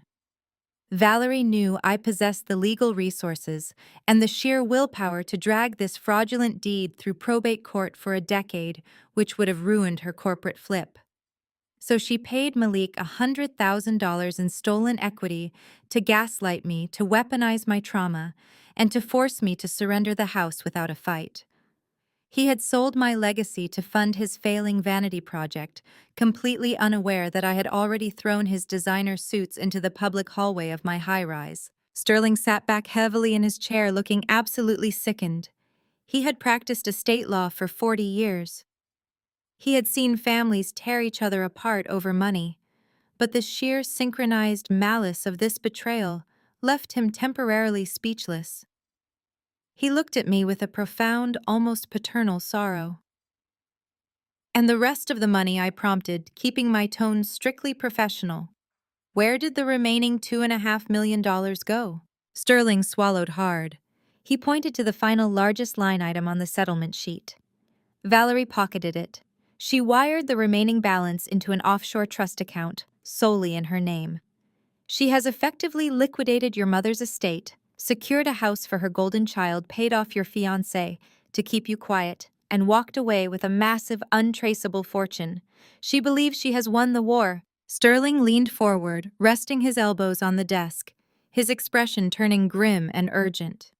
He told me that we needed to brace ourselves for a brutal, exhausting reality. He explained that fighting Valerie was one thing, but going up against a corporate giant like Apex Holdings was an entirely different beast. He warned me that Apex was a ghost corporation, a faceless conglomerate operated by ruthless billionaires who specialized in crushing litigation. He said they employed armies of high-powered corporate defense attorneys whose sole job was to drown people like me in endless legal motions and bureaucratic red tape until we ran out of money and gave up. He looked me right in the eyes and delivered what he thought was the final devastating blow. He told me that by the time we even managed to secure a preliminary hearing in front of a judge, Apex Holdings would have already sent in the wrecking balls. They would demolish my mother's historic brownstone and pour the concrete foundation for a new luxury condominium tower before we even filed the first injunction. He said that fighting a multi-million-dollar corporation over a forged deed was a suicide mission. He told me with genuine grief in his voice that the house was gone. I looked down at the closing documents resting on the mahogany desk. I stared at the bold black ink of the Apex Holdings corporate logo printed at the very top of the page. I thought about Valerie sitting in her country club right now, sipping expensive champagne and toasting to her own brilliance. I thought about Marcus arrogantly swinging a sledgehammer at my mother's walls, thinking he was an untouchable king. I thought about Malik standing half naked in my hallway, screaming that I had lost everything because the corporate machine had already swallowed my legacy whole. And then a strange, warm sensation started to build in the center of my chest. It started as a small, quiet exhale, then the corners of my mouth began to twitch. I tried to press my lips together to maintain the stoic professional demeanor I had worn all day, but the sheer, unadulterated comedy of the situation was simply too much to contain. A soft chuckle escaped my throat. Sterling stopped talking. He stared at me, his eyes widening in alarm. The chuckle grew louder, bubbling up from my chest and spilling out into the quiet, serious atmosphere of the law office. I put a hand over my mouth, but it was completely useless. I threw my head back, and a full, uncontrollable laugh erupted from my lungs. I laughed until my shoulders shook. I laughed until tears pricked the corners of my eyes and spilled down my cheeks. The sound bounced off the leather-bound books, and the antique wood paneling ringing with absolute, unhinged joy. Sterling shot up from his chair looking genuinely terrified. He reached across the desk, calling my name, asking if I was having a nervous breakdown. He asked if I needed him to call a doctor or get me a glass of water. He thought the sheer magnitude of the betrayal, the loss of my fiancé, my family, and my inheritance had finally snapped my mind. He thought I was breaking under the weight of an insurmountable defeat. But I was not breaking. I was experiencing the most profound, exquisite sense of liberation I had ever known in my entire 32 years of life. I gripped the edge of the mahogany desk, trying to catch my breath, my chest heaving with laughter as I looked at the panicked, concerned face of my late father's lawyer.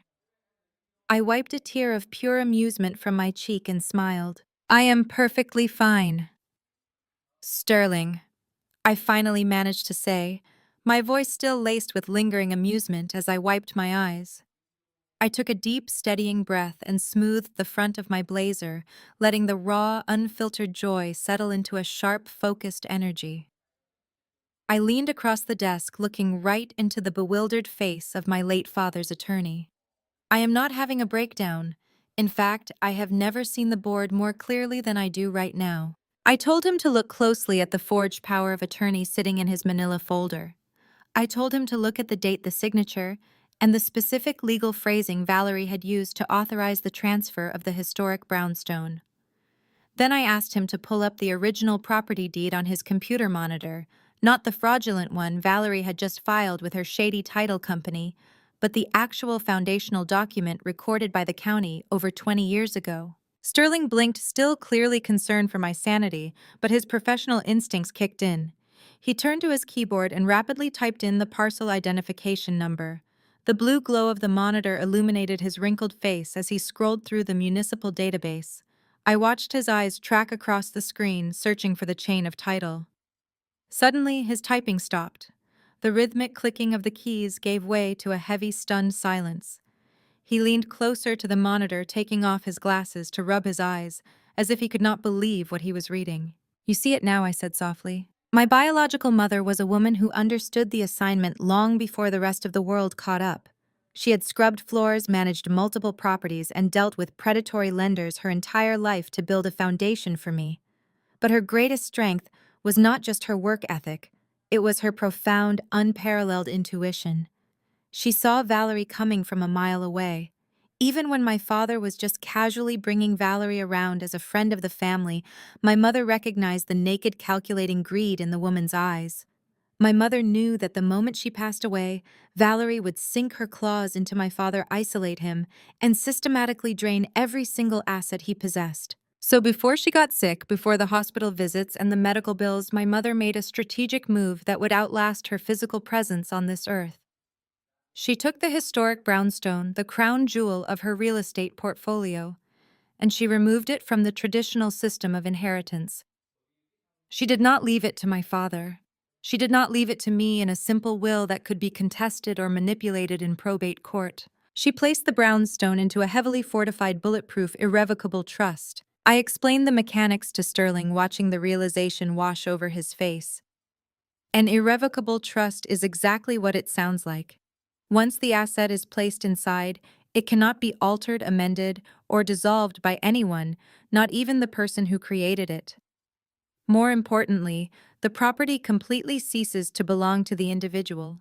It belongs to the trust itself. I was named the sole primary beneficiary upon her death, but the legal owner on paper was the entity she created. My father never owned that brownstone. He never possessed a single shred of legal authority over it. He was merely a temporary tenant allowed to reside there, a courtesy granted by the strict stipulations my mother had written into the trust documents. Therefore, when Valerie hovered over my father's deathbed and guided his heavily medicated hand to forge a signature on a durable power of attorney, she was forging a document that was fundamentally entirely useless. You cannot use a power of attorney to sell an asset that the principal does not actually own. Valerie had just executed a $3 million commercial real estate transaction using the forged signature of a man who possessed zero legal rights to the property in question. The deed she signed over to Marcus and Chloe was nothing but expensive, fraudulent toilet paper. The quitclaim deed Marcus signed over to Apex Holdings was legally impossible. The entire transaction was a phantom sale. Valerie had just accepted $3 million across state lines for a piece of real estate she did not possess, could not sell, and had absolutely no legal authority to transfer.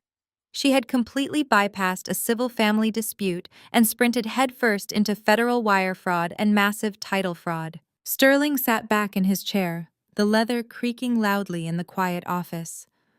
A slow, incredulous smile began to form on his face. The pity in his eyes was completely gone, replaced by a profound, reverent awe. He looked at me not as a grieving daughter who had just been robbed, but as a master tactician who had just checkmated her opponent without moving a single piece on the board. "She sold a bridge she did not own," Sterling whispered, shaking his head in sheer disbelief. "She took $3 million from a ruthless corporate conglomerate based on a fraudulent title. The moment the corporation's auditors uncover the irrevocable trust in the county backlogs, they are going to freeze her offshore accounts. The federal government will indict her for wire fraud, and the corporate lawyers will tear her apart for breach of contract and grand larceny. Nia, she has completely destroyed herself." Sterling immediately reached for the heavy black telephone sitting on the corner of his desk. He stated that we needed to contact the FBI's Financial Crimes Division and the Georgia Bureau of Investigation immediately. He said we needed to file an emergency injunction to halt the demolition at the brownstone and alert the corporate buyer that they had been sold a fraudulent deed. I reached across the desk and firmly placed my hand over the receiver, pressing the button down to cut the dial tone. I looked him dead in the eye and shook my head. "Do not make that call," I commanded, my voice dropping an octave. "We are not calling the police. We are not filing an injunction. We are not stopping Marcus from swinging his sledgehammer, and we are certainly not alerting Valerie that her entire criminal enterprise is built on quicksand." Sterling frowned, his hand hovering over the phone. He warned me that every hour we waited, Marcus and Chloe were doing irreversible damage to the historic property. He argued that allowing the fraud to sit unreported could complicate the legal unwinding process. He did not understand why I would want to delay the inevitable arrest of the woman who had tormented me my entire life. I released the phone and leaned back, folding my hands in my lap. I explained the psychology of my stepmother. Valerie was a woman obsessed with appearances. For 2 decades, she had belittled me in front of the extended family, positioning herself as the brilliant, wealthy matriarch, while painting me as the bitter, jealous failure. If we called the police right now, they would simply arrest her in her living room. She would immediately play the victim. She would cry to the aunties and uncles that it was a simple administrative misunderstanding. She would spin a narrative that the wicked stepdaughter was weaponizing the legal system to harass her. She would turn her arrest into a martyrdom campaign. I refused to give her that satisfaction. I wanted absolute, undeniable public destruction. I told Sterling about the extravagant event Valerie had been planning for weeks.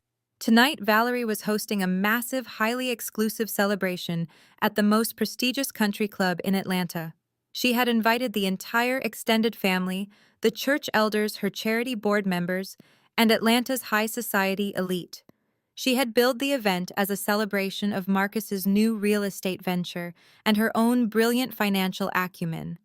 She was planning to use this party to publicly gloat about her multi-million-dollar victory, to parade her stolen wealth in front of everyone who mattered, and to permanently solidify her status as the queen of the Washington family. I wanted her to walk into that country club feeling like a god. I wanted her to drink expensive champagne, wear a new designer gown, bought with stolen money, and bask in the applause of the relatives who had enabled her toxicity. I wanted Malik to stand by her side, clutching his dirty $100,000 bribe, believing he had successfully outsmarted me. I wanted Chloe to brag about her new Porsche and her white savior renovation project. I wanted them all to climb to the very highest, most visible pedestal possible.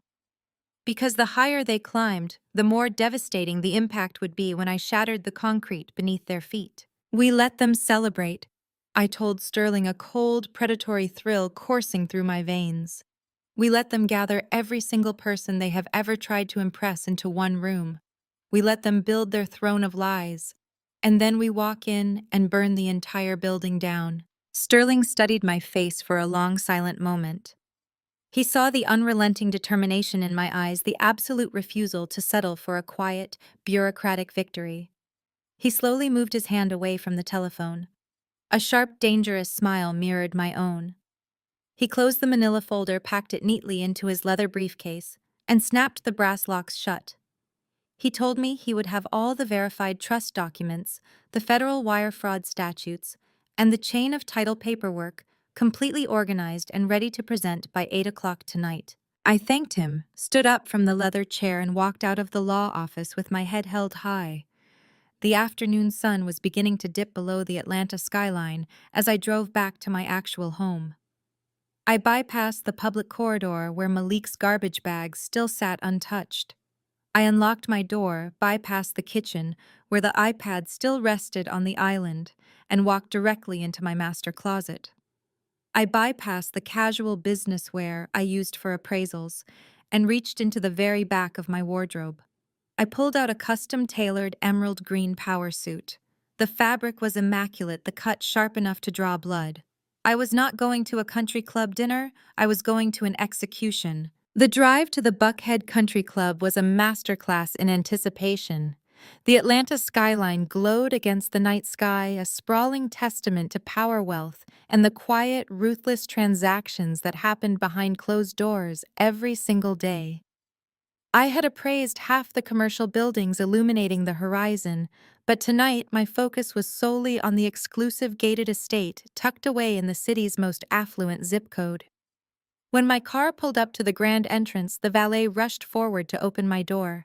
I stepped out onto the pristine cobblestone driveway, adjusting the lapels of my emerald green suit. The fabric moved like liquid armor. I did not carry a purse. I did not bring a gift.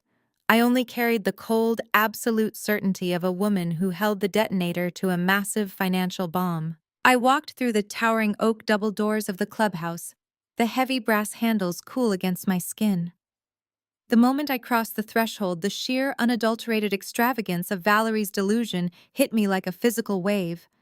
She had absolutely hemorrhaged my mother's stolen money to fund this spectacle. The grand foyer was lined with towering arrangements of rare white orchids.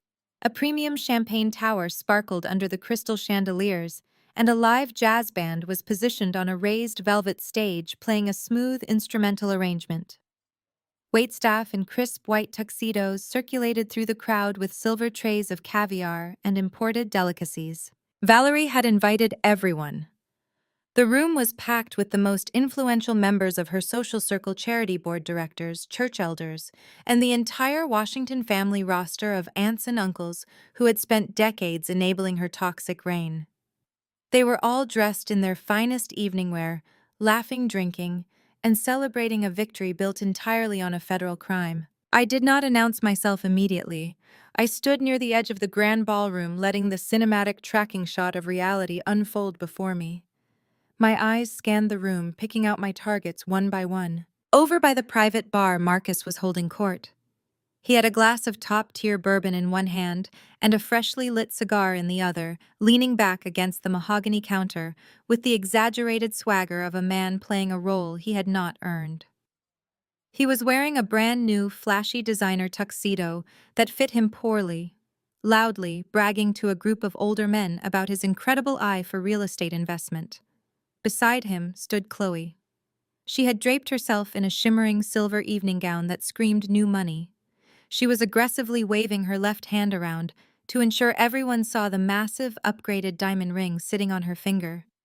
I could hear her high-pitched voice floating over the jazz music, excitedly telling a group of older women about the brand-new Porsche Cayenne she had custom-ordered that very afternoon. And then lingering awkwardly near the edge of the VIP section was Malik. Seeing my former fiancé standing there in the middle of my abusers was the final confirmation I needed that his soul was entirely bankrupt. He was wearing the custom charcoal suit I had bought him for his birthday. He looked incredibly out of place, shifting his weight nervously from foot to foot, clutching a glass of scotch like a life raft. He kept checking his phone, likely looking for a text from me begging him to come back. He thought he had won. He thought he had successfully manipulated the angry black woman into submission, secured his $100,000 bribe, and bought his way into the prestigious Washington family inner circle. But the heavy, anxious sweat glistening on his forehead told a different story. He knew he had sold his soul, and he was terrified that the check might bounce. A sharp ringing sound cut through the ambient noise of the ballroom. Valerie was standing in the center of the elevated VIP section, tapping a silver spoon against her crystal champagne flute. The jazz band immediately quieted down. The murmurs of the crowd faded into an expectant, respectful silence as everyone turned their attention to the matriarch of the evening. Valerie looked triumphant. She was wearing a breathtaking floor-length crimson gown that hugged her figure, her neck adorned with a heavy string of blindingly bright diamonds. She stood under the spotlight with the absolute unshakable confidence of a queen who had just conquered a kingdom. She took the microphone from the event coordinator, flashing her perfectly whitened teeth at her adoring audience. "Thank you, everyone, for joining us on this beautiful evening," Valerie began, her voice echoing smoothly across the ballroom. "Tonight is not just a celebration of a successful business transaction. Tonight is a celebration of the Washington family legacy. As you all know, building generational wealth in our community requires sacrifice, vision, and the courage to make difficult decisions." I took a slow, deliberate step forward, moving out of the shadows of the entryway. "For years, I have worked tirelessly to ensure that our family's foundation remains unbreakable." Valerie continued, placing a dramatic theatrical hand over her heart. "And this week, I am incredibly proud to announce that we have secured a multi-million-dollar commercial real estate deal that will elevate our family to new heights. Marcus and Chloe have stepped up to the plate, proving that the next generation of Washingtons are ready to lead." I kept walking. The sharp, rhythmic clack of my heels against the polished marble floor began to sync with the beating of my heart. As I moved deeper into the ballroom, the people standing at the periphery of the crowd began to notice me. The conversations completely died. The guests parted like the Red Sea, automatically stepping aside to let me through. We all know that success requires cutting away the dead weight and focusing on the future. Valerie preached into the microphone, entirely oblivious to the shifting energy in the room. "We must protect our empire from negativity, from jealousy, and from those who refuse to understand how real power operates. To my brilliant son, Marcus, and my beautiful daughter-in-law, Chloe, cheers to your new empire." "Cheers," the crowd echoed back, raising their glasses. I did not stop walking until I reached the dead center of the VIP section, standing exactly 10 feet away from Valerie. I did not say a word. I just stood there, bathed in the glow of the crystal chandeliers, my emerald power suit absorbing the light. Aunt Shirley was the first to gasp, the sound loud and sharp in the quiet room. She dropped her hand, her champagne sloshing over the rim of her glass. Malik turned his head at the sound of the gasp, and the moment his eyes locked onto mine, all the color instantly drained from his face. He physically recoiled, stumbling backward into a cocktail table, his glass rattling violently against the wood. He looked as if he had just seen a ghost walk out of a grave. Marcus lowered his bourbon glass, his arrogant smile freezing on his face. Chloe's mouth dropped open, her eyes darting frantically between me and her husband, sensing the immediate terrifying shift in the atmosphere. Valerie finally lowered her glass. Her eyes scanned the parted crowd and landed squarely on me. The triumphant, glowing matriarch expression shattered for a fraction of a second, revealing a flash of genuine, unfiltered panic. She had expected me to be at home, crying on my kitchen floor, utterly defeated by the loss of my fiancé and my inheritance. She had expected me to cower in the shadows. Finding me standing in the center of her exclusive celebration, radiating absolute authority and dressed like a corporate assassin, severely disrupted her carefully calculated reality. But Valerie was a seasoned narcissist. She had spent decades perfecting the art of public manipulation. The panic vanished from her eyes just as quickly as it had appeared, instantly replaced by a cold, condescending mask of superiority. She gripped the microphone tighter, straightening her spine, and looked down at me from her elevated platform. She decided in that split second that the best defense was a swift, brutal offense. If I wanted to crash her party, she was going to use the opportunity to publicly execute my dignity in front of every single important person in Atlanta. She offered me a sickeningly sweet, pitying smile.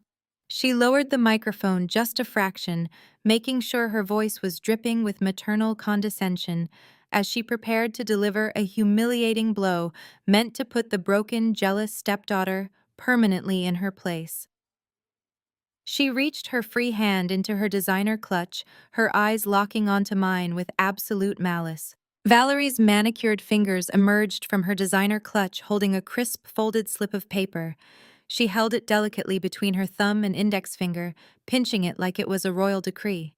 She brought the microphone back up to her lips, her voice shifting into a nauseatingly sweet melodic register designed to project absolute maternal grace to the wealthy onlookers. "Everyone, please," Valerie cooed, the sound echoing off the vaulted ceilings. "Let us warmly welcome my stepdaughter Nia. I know many of you have not seen her in quite some time, and frankly, I am so incredibly relieved she decided to overcome her pride and join us tonight." The ballroom remained dead silent, but I could feel the collective gaze of 200 high society guests burning into my skin. "We all know Nia has been going through a very difficult transition recently." Valerie continued, placing a hand dramatically over her heart. "The commercial appraisal business can be so grueling, so unpredictable for someone trying to scrape by all alone. It is hard work, and unfortunately, holding on to the bitter past has severely clouded her judgment. It breaks my heart to see her struggling, while the rest of the Washington family continues to rise." Valerie took a slow, deliberate step down from the elevated VIP platform, bridging the distance between us. She extended her hand, offering the slip of paper to me. "But family takes care of family." Valerie preached, her voice swelling with fake righteous compassion. "Even when that family is ungrateful, even when they refuse to see the bigger picture. Nia, I want you to have this. It is a certified bank check for $10,000. A fresh start. Consider it charity from Marcus's new real estate venture. I want you to use this to find yourself a modest, affordable apartment, pay off whatever debts are keeping you so angry, and finally get back on your feet." A low collective murmur of approval rippled through the crowd. I heard Aunt Shirley softly praise Valerie's Christian heart. A few of the country club board members nodded in solemn agreement, completely buying the narrative of the benevolent, wealthy matriarch, rescuing her troubled, impoverished stepdaughter. Valerie held the check out, her arms suspended in the air, waiting for me to reach out and take it. She was waiting for me to publicly bow my head, accept her financial dominance, and cement my status as the family charity case. Before I could even react, Chloe stepped off the platform to stand shoulder to shoulder with Valerie. She took a slow sip of her champagne, her diamond ring catching the light from the chandelier overhead. She looked me up and down, her expression radiating a profound, unearned superiority. "Nia, you really should say thank you," Chloe chimed in, projecting her voice so the surrounding guests could hear every word. "Valerie is being incredibly generous, especially considering the horrible scene you caused at our new property this afternoon. I know it must be so hard to watch Marcus succeed while you are stuck in the same place, but sometimes you just have to accept your place in the social hierarchy." Chloe tilted her head, offering me a look of pure, toxic pity. "Not everyone is equipped to handle multi-million-dollar investments, Nia. It takes a certain level of sophistication. You should really use this money to maybe take some basic business classes, learn how real wealth actually works, and stop trying to drag Marcus down just because his lifestyle is completely out of your league. We are trying to elevate the family name, and you are just bringing toxic, combative energy into a space of healing." I stood perfectly still, letting her words hang in the heavy perfumed air of the ballroom. I did not blink. I did not break eye contact. I looked at the $10,000 check fluttering slightly in Valerie's hand. I looked at Chloe's smug, arrogant face.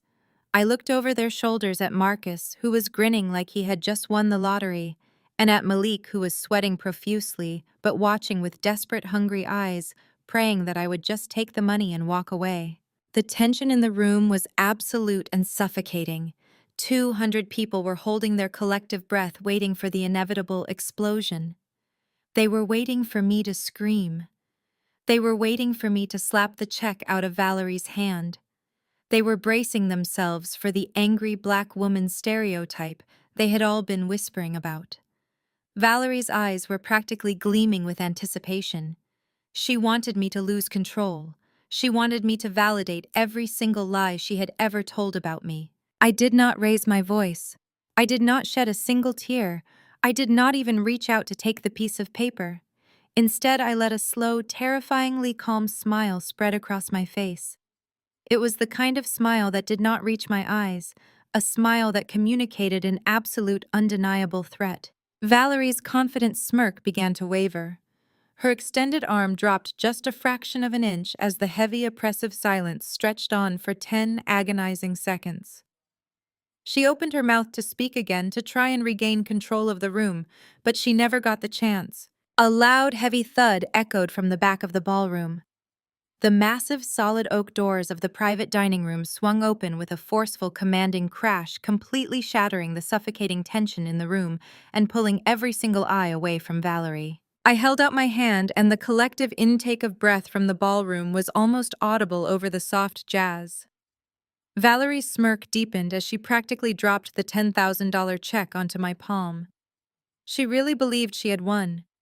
She really believed she had successfully bought my submission in front of 200 people, solidifying her narrative that I was nothing more than a desperate, impoverished failure who needed her charity to survive. I did not look at the check. I did not fold it and put it in my pocket. I looked Valerie directly in her perfectly made-up eyes, and with slow, deliberate precision, I gripped the crisp paper between my thumbs and index fingers. I tore the check directly down the middle. The sound of tearing paper was impossibly loud. Several guests gasped. Aunt Shirley let out a startled squawk. I placed the two torn halves together and ripped them again, reducing the $10,000 bribe into a handful of worthless confetti. I did not say a word. I simply extended my hand over Valerie's crystal flute and let the torn pieces flutter down into her expensive champagne. The white paper absorbed the golden liquid, instantly sinking to the bottom of the glass in a sodden, ruined mess. Valerie's jaw dropped. The carefully constructed mask of the benevolent, wealthy matriarch slipped, revealing pure, unadulterated fury underneath. She opened her mouth to scream at me to unleash the toxic, abusive vitriol I had endured my entire life, but the heavy oak doors at the back of the ballroom slammed open. Attorney Sterling walked into the room flanked by two armed off-duty police officers he had hired for security. He was wearing his impeccably tailored navy suit, clutching his thick leather briefcase. The sheer presence of my late father's formidable estate lawyer immediately commanded the attention of every single person in the room. The jazz band abruptly stopped playing. The silence that fell over the country club was absolute, thick, and expectant. Sterling did not look at anyone else. He walked with brisk, purposeful strides straight toward the VIP section, stopping directly beside me. He set the heavy leather briefcase down on the nearest cocktail table with a dull, authoritative thud. He adjusted his glasses and looked at Valerie with an expression of profound, professional disgust. Valerie Sterling said, his voice carrying the weight of 4 decades of legal authority. "This celebration is officially over." Valerie's face flushed a deep, violent shade of red. She tried to recover her composure, desperately attempting to maintain control in front of the charity board members and church elders. She demanded to know why my father's attorney was crashing her private event. She accused him of enabling my dramatic, unstable behavior, shouting that this was a private family celebration, and he had no legal right to intervene. I did not let Sterling answer. I took a step forward, completely closing the distance between Valerie and me. The power dynamic in the room flipped instantaneously. I was no longer the scapegoat. I was the executioner. I asked her, my voice echoing clearly across the silent ballroom, if she had any idea who she had actually sold my childhood home to. Valerie scoffed, throwing her head back with a loud, nervous laugh. She tried to project confidence, telling the room that she had sold the property to a highly reputable commercial real estate conglomerate. She bragged that she had successfully negotiated a $3 million transaction with a massive corporate entity because she understood how real business worked. She looked at me with absolute contempt and proudly announced the name for everyone to hear. Apex Holdings. Valerie stated, her voice ringing out triumphantly. I sold it to Apex Holdings. I tilted my head, studying her desperate, arrogant face. I asked her very softly if she had ever bothered to look up who actually owned Apex Holdings. I asked if she had ever run a background check on the corporate officers, or if she was so blinded by greed that she just blindly signed the paperwork the moment she saw the $3 million offer. The color began to drain from Valerie's face. The absolute unshakable certainty in my voice sent a visible tremor through her rigid posture. She looked at Sterling, who was standing beside me with an expression of cold, unrelenting judgment. She looked at Malik, who was visibly shaking, realizing that the trap he had helped set was about to snap shut on all of them. "You think you are so smart, Valerie," I said, my voice rising just enough to command the entire room. "You think because I do not wear designer labels to family cookouts, or because I do not brag about my job, that I am just a struggling appraiser. You thought you could forge my dying father's signature, flip my mother's legacy to a faceless corporation, and walk away with $3 million while leaving me with a $10,000 pity check." Valerie took a step backward, her diamond necklace glittering under the chandeliers. She tried to speak, tried to formulate a defense, but her voice faltered. The smug, triumphant smile she had worn all evening finally began to waver, replaced by the dawning, terrifying realization that she had made a catastrophic, irreversible mistake. I watched the exact second the illusion of Valerie's superiority completely evaporated. I unbuttoned my emerald blazer with deliberate slowness and looked around at the 200 guests who had spent the evening whispering about the poor, struggling appraiser. I decided it was time to finally introduce myself properly to Atlanta high society. I told the silent ballroom that my career in commercial real estate appraisal was never just a job. It was a masterclass in wealth accumulation. While Valerie and Marcus were busy attending country club luncheons and financing failed tech startups on credit, I was inside the boardrooms of the most powerful developers in the state. I was analyzing zoning laws, evaluating distressed assets, and studying exactly how generational wealth is actually built and protected. I learned how to identify undervalued properties in emerging markets before the rest of the city even knew they existed. And more importantly, I learned how to purchase them anonymously through a network of highly insulated limited liability companies. I took a step closer to the VIP platform, ensuring my voice reached the very back of the room. I explained that over the past decade, while they mocked my modest apartment and quiet lifestyle, I was quietly buying up commercial plazas, industrial parks, and high-density residential developments. I funneled every single commission, every bonus, and every dollar I earned into building an impenetrable real estate portfolio.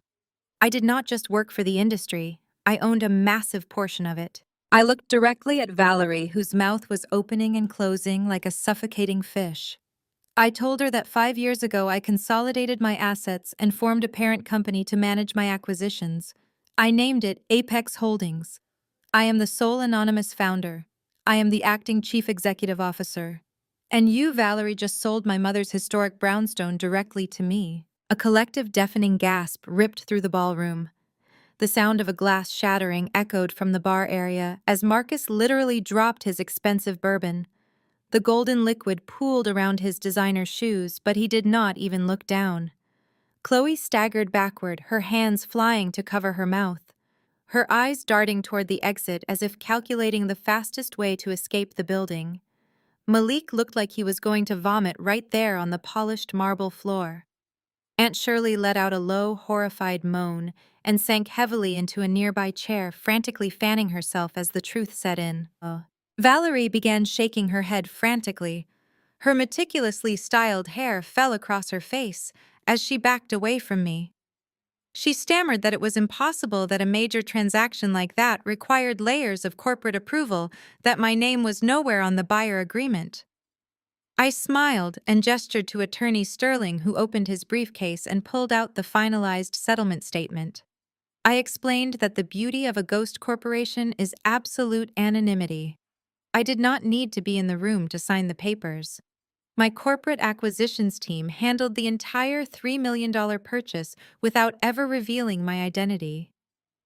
I had essentially paid myself $3 million to legally trap my stepmother in a web of her own making. Valerie's breathing became shallow and erratic. She pointed a trembling finger at Sterling and shrieked that the sale was still legally binding. She desperately shouted to the crowd that she had the power of attorney, that my father had signed the house over to Marcus, and that she was fully authorized to flip the property. She clung to that forged document like it was a life raft in a hurricane. She was banking on the fact that family squabbles over real estate usually ended in messy, drawn-out civil courts where she could drag the process out for years. Sterling stepped forward, holding a second stack of documents. His voice boomed with absolute, unyielding legal authority. He announced to the entire ballroom that the power of attorney Valerie relied upon was executed while my father was under heavy hospice sedation. But more importantly, he revealed the ultimate fatal flaw in Valerie's master plan. I turned back to my stepmother, my eyes locking onto hers with merciless precision. I told her that my biological mother was a brilliant, forward-thinking woman who saw right through the gold-digging facade the moment Valerie entered our lives. My mother knew that the second she passed away, Valerie would try to systematically strip my father of every asset he possessed. So decades ago, my mother placed the historic brownstone into a highly fortified, irrevocable trust. I explained to the horrified crowd that an irrevocable trust removes the asset from personal ownership completely. My father never actually owned that house. He was legally nothing more than a permitted tenant. The property belonged to the trust, and I was the sole named beneficiary. Therefore, the power of attorney Valerie had my dying father sign was entirely worthless. You cannot authorize the sale of an asset you do not legally own. Valerie swayed on her expensive heels. The color completely drained from her face, leaving her looking hollow and terrified. She realized in front of every single person she had ever tried to impress that the $3 million transaction she had been bragging about all evening was a phantom sale. The deed she signed over to Marcus was fraudulent. The quitclaim deed Marcus signed over to Apex Holdings was legally impossible. I leaned in, ensuring my next words pierced straight through her panic. I told her that because she had knowingly orchestrated the sale of a property that did not belong to her using a forged signature, she had committed textbook title fraud. She had effectively stolen $3 million from a corporate entity based on a fabricated legal document. Valerie tried to swallow, but she was visibly choking on her own terror. She looked around the ballroom, desperately searching for a friendly face, someone to defend her, someone to tell her that this was all an administrative misunderstanding. But the church elders, the charity board members, and the high society elite were staring at her with profound, disgusted realization. They were watching the systematic dismantling of a fraud. But I was not finished. A civil dispute over a forged deed and a stolen house was one thing. I had not dressed in my best power suit just to take my property back in probate court. I had come to ensure that the woman who had tormented me for 2 decades would never be able to show her face in polite society again. I looked at Valerie, her diamond necklace suddenly looking like a very expensive collar, and I prepared to escalate this local family dispute into a full-blown federal nightmare. I took a slow step forward, my heels clicking sharply against the marble floor, driving the final nail into the coffin of Valerie's carefully constructed life. I asked her a very simple, direct question. I asked her how exactly she preferred to receive her $3 million payout. I knew the answer, of course, but I wanted to hear her say it. I wanted every single member of the country club elite, every charity board director, and every church elder to hear the exact mechanism of her destruction directly from her own lips. Valerie opened her mouth, her breath hitching in her chest. She looked at the massive crowd, desperate to maintain some semblance of her sophisticated businesswoman persona. She smoothed the front of her crimson gown with trembling hands and forced her chin up. She declared, her voice wavering, but trying to sound haughty, that the funds were securely wired directly into her private offshore accounts.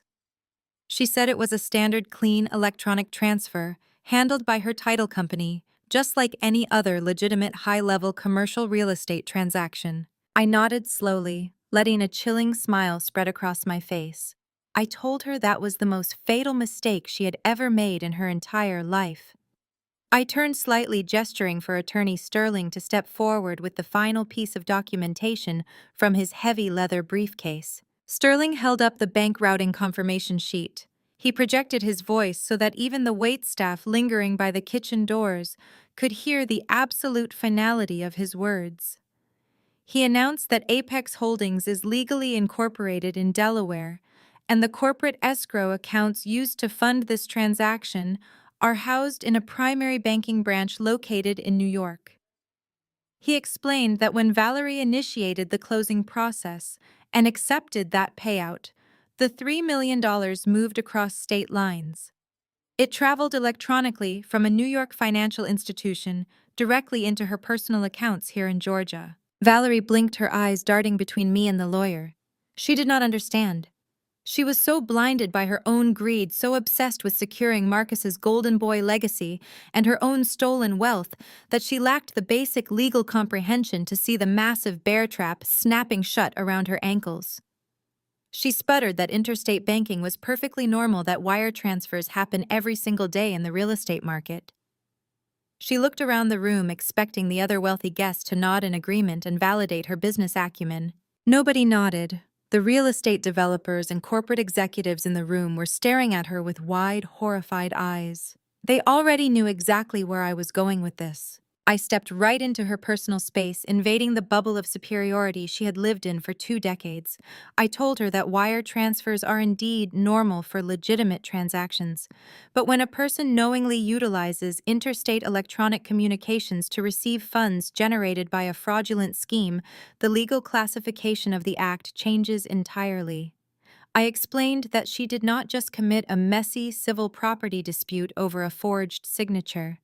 By executing a fraudulent power of attorney to illegally sell a house she did not own, and then accepting those stolen funds via an interstate wire transfer, she had officially crossed the threshold into federal jurisdiction. I enunciated every single syllable of my next sentence with merciless clarity.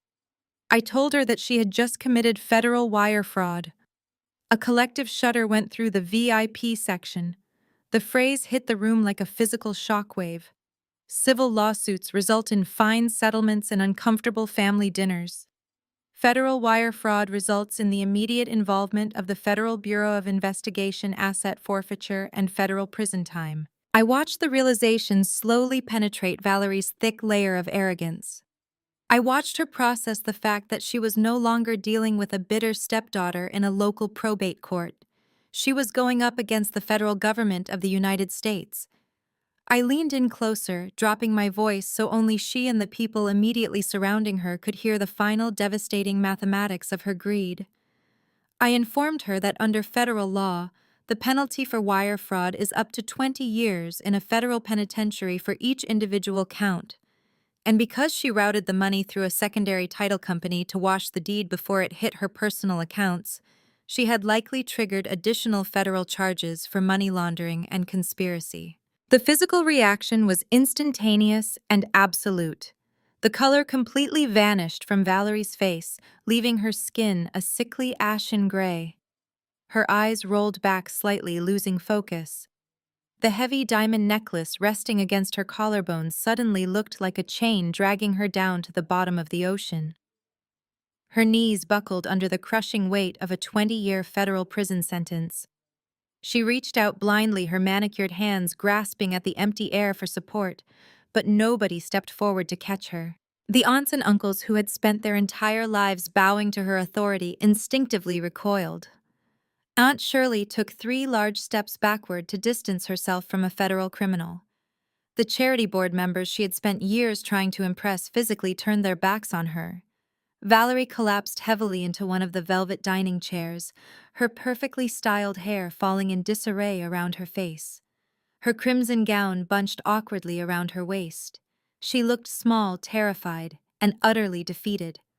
The wealthy, untouchable matriarch of the Washington family was gone, replaced by a broken woman, staring down the barrel of complete and total ruination. She began to hyperventilate, taking short, jagged gasps of air. She looked up at me from the chair, her eyes wide with a desperate, pleading terror. She tried to whisper my name, reaching a trembling hand out toward the hem of my emerald suit, begging silently for a lifeline she had never once offered me. I did not step back. I stood over her, looking down at the woman who had thrown my college scholarships in the trash, who had enabled Marcus to swing a sledgehammer at my mother's legacy, and who had spent 20 years trying to convince me I was nothing. I told her that the federal authorities had already been forwarded the complete chain of title, the forged medical hospice documents, and the wire routing numbers. I told her that there was no settlement to negotiate, no family meeting to hold, and no amount of fake tears that could stop the federal machine once it was set in motion. She had played a high-stakes game of chess, and she had gleefully sacrificed everything to win. I was simply handing her the trophy. The immediate silence following my declaration to Valerie was abruptly shattered by the sharp, piercing sound of glass exploding against marble. Chloe had dropped her champagne flute entirely. The reality of the situation had finally penetrated her thick layer of unearned superiority. She was not married to a wealthy real estate mogul. She was legally bound to a broke, unemployed fraud who was now directly implicated in a massive federal money laundering scheme. Chloe knew that the brand new Porsche Cayenne sitting in the valet lot and the down payment on their new Buckhead home were funded entirely by illicit wire transfers. She knew that federal investigators would seize every single asset tied to Marcus, and she wanted absolutely no part of a federal indictment. Her face turned a mottled, furious shade of red, completely ruining her flawless aesthetic. She spun around and shoved Marcus violently in the chest. She screamed at him, her high-pitched voice echoing off the vaulted ceilings, demanding to know if he had dragged her into a federal crime. Marcus stumbled backward, his hands raised defensively, stammering out pathetic, disjointed excuses about how Valerie handled all the paperwork and how he had no idea the deed was forged. Chloe did not want to hear it. She shrieked that she had married him because he promised her a life of luxury and generational wealth, not a spot on a federal visitation list. With a violent, dramatic motion, Chloe grabbed her left hand and ripped the massive upgraded diamond ring right off her finger. She hurled the jewelry directly at Marcus. It hit him in the chest and bounced off, clattering loudly against the polished floor. She grabbed her designer clutch, turned her back on her husband of barely 6 months, and sprinted out of the ballroom without looking back. Marcus was left standing in a puddle of spilled bourbon and champagne, watching his entire fake empire run out the front door. He was completely, utterly humiliated in front of the very country club elite he had spent his life trying to impress. But the absolute pinnacle of pathetic desperation was just unfolding. As Marcus stared blankly at the grand exit, a figure pushed frantically through the crowd of stunned guests. Malik stumbled forward, his custom charcoal suit looking rumpled and disheveled. The arrogant, commanding man who had stood in my hallway just hours ago and demanded my submission was completely gone. He was sweating profusely, his eyes darting wildly between Attorney Sterling, the off-duty police officers, and me. He realized with absolute terrifying clarity that the $100,000 currently sitting in his business account was stolen money directly tied to a federal wire fraud investigation. He knew that by accepting that bribe in exchange for manipulating me, he had officially made himself an accessory to a major felony. His precious tech startup was dead, and he was facing serious federal charges. Malik did not try to preserve his dignity. He collapsed to the floor right in front of me. The man who had weaponized my race and my gender to control me dropped heavily to his knees on the cold marble. He reached out his hands, trembling violently, and tried to grab the hem of my emerald blazer. I took a sharp step back, refusing to let his hands touch me. He looked up at me with tears streaming down his face, begging for mercy. He cried that Valerie had tricked him, that he was desperate to save his business, that he only took the money because he wanted to build a strong financial foundation for our future marriage. He sobbed loudly, pleading with me to tell the federal authorities that he had nothing to do with the forged deed. He begged me to remember the love we shared, promising that he would wire the money back tomorrow morning if I just spared him from going to prison. I looked down at the weeping man kneeling at my feet. The entire ballroom was watching him grovel. The church elders, the wealthy developers, and the very aunties who had praised him as a good, upstanding partner were now staring at him with profound disgust. I felt no pity. I felt absolutely nothing but cold, clinical detachment. I looked Malik directly in his tear-filled eyes. I told him that building an empire requires loyalty, not extortion. I reminded him that he had placed a price tag on my trauma and tried to sell my legacy for $100,000.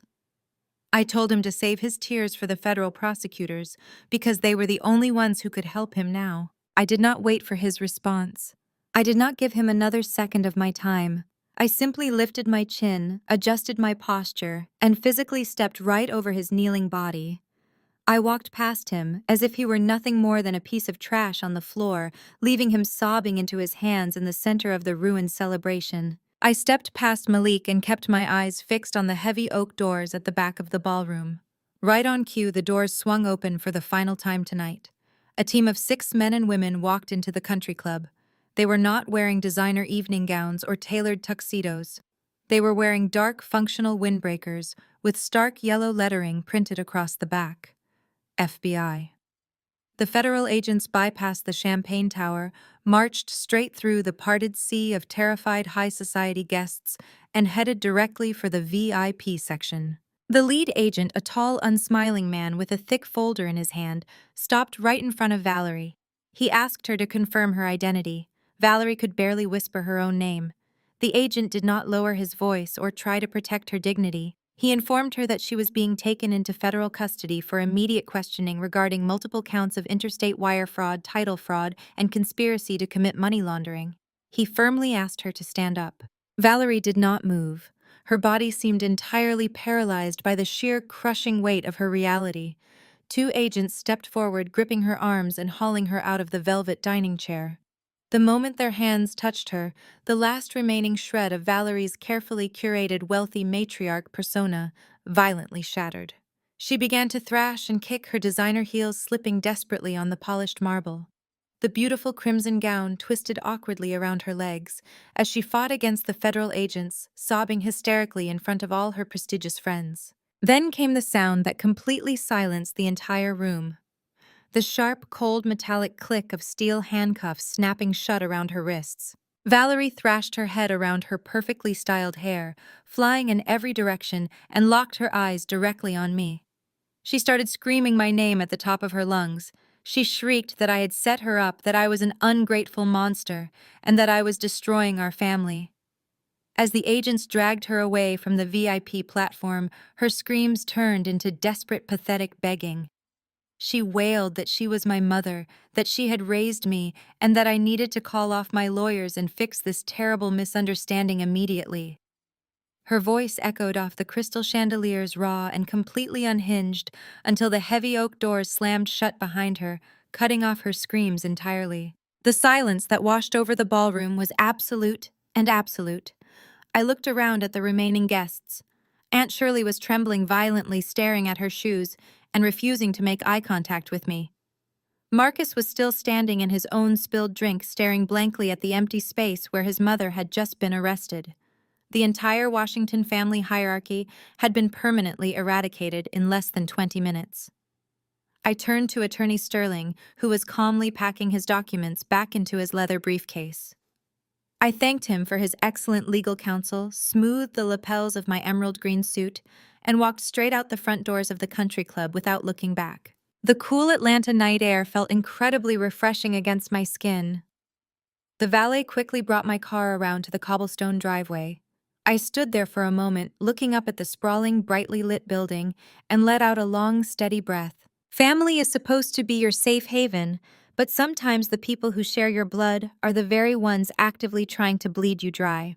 Society will constantly tell you to forgive, to be the bigger person, and to keep the peace at all costs because family is family.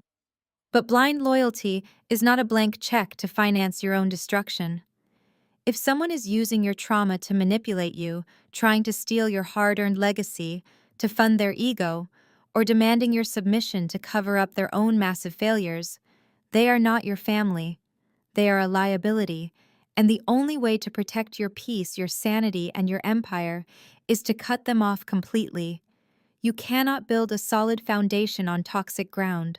Sometimes the most powerful thing you can do is stand your ground, watch the wreckage of their own greed completely consume them, and walk away without a single ounce of guilt. If you have ever had to evict toxic family members from your life to protect your peace and your future, let me know in the comments below.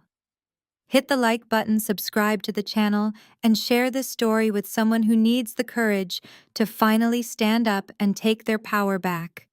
Remember, your legacy belongs to you. Never apologize for protecting it.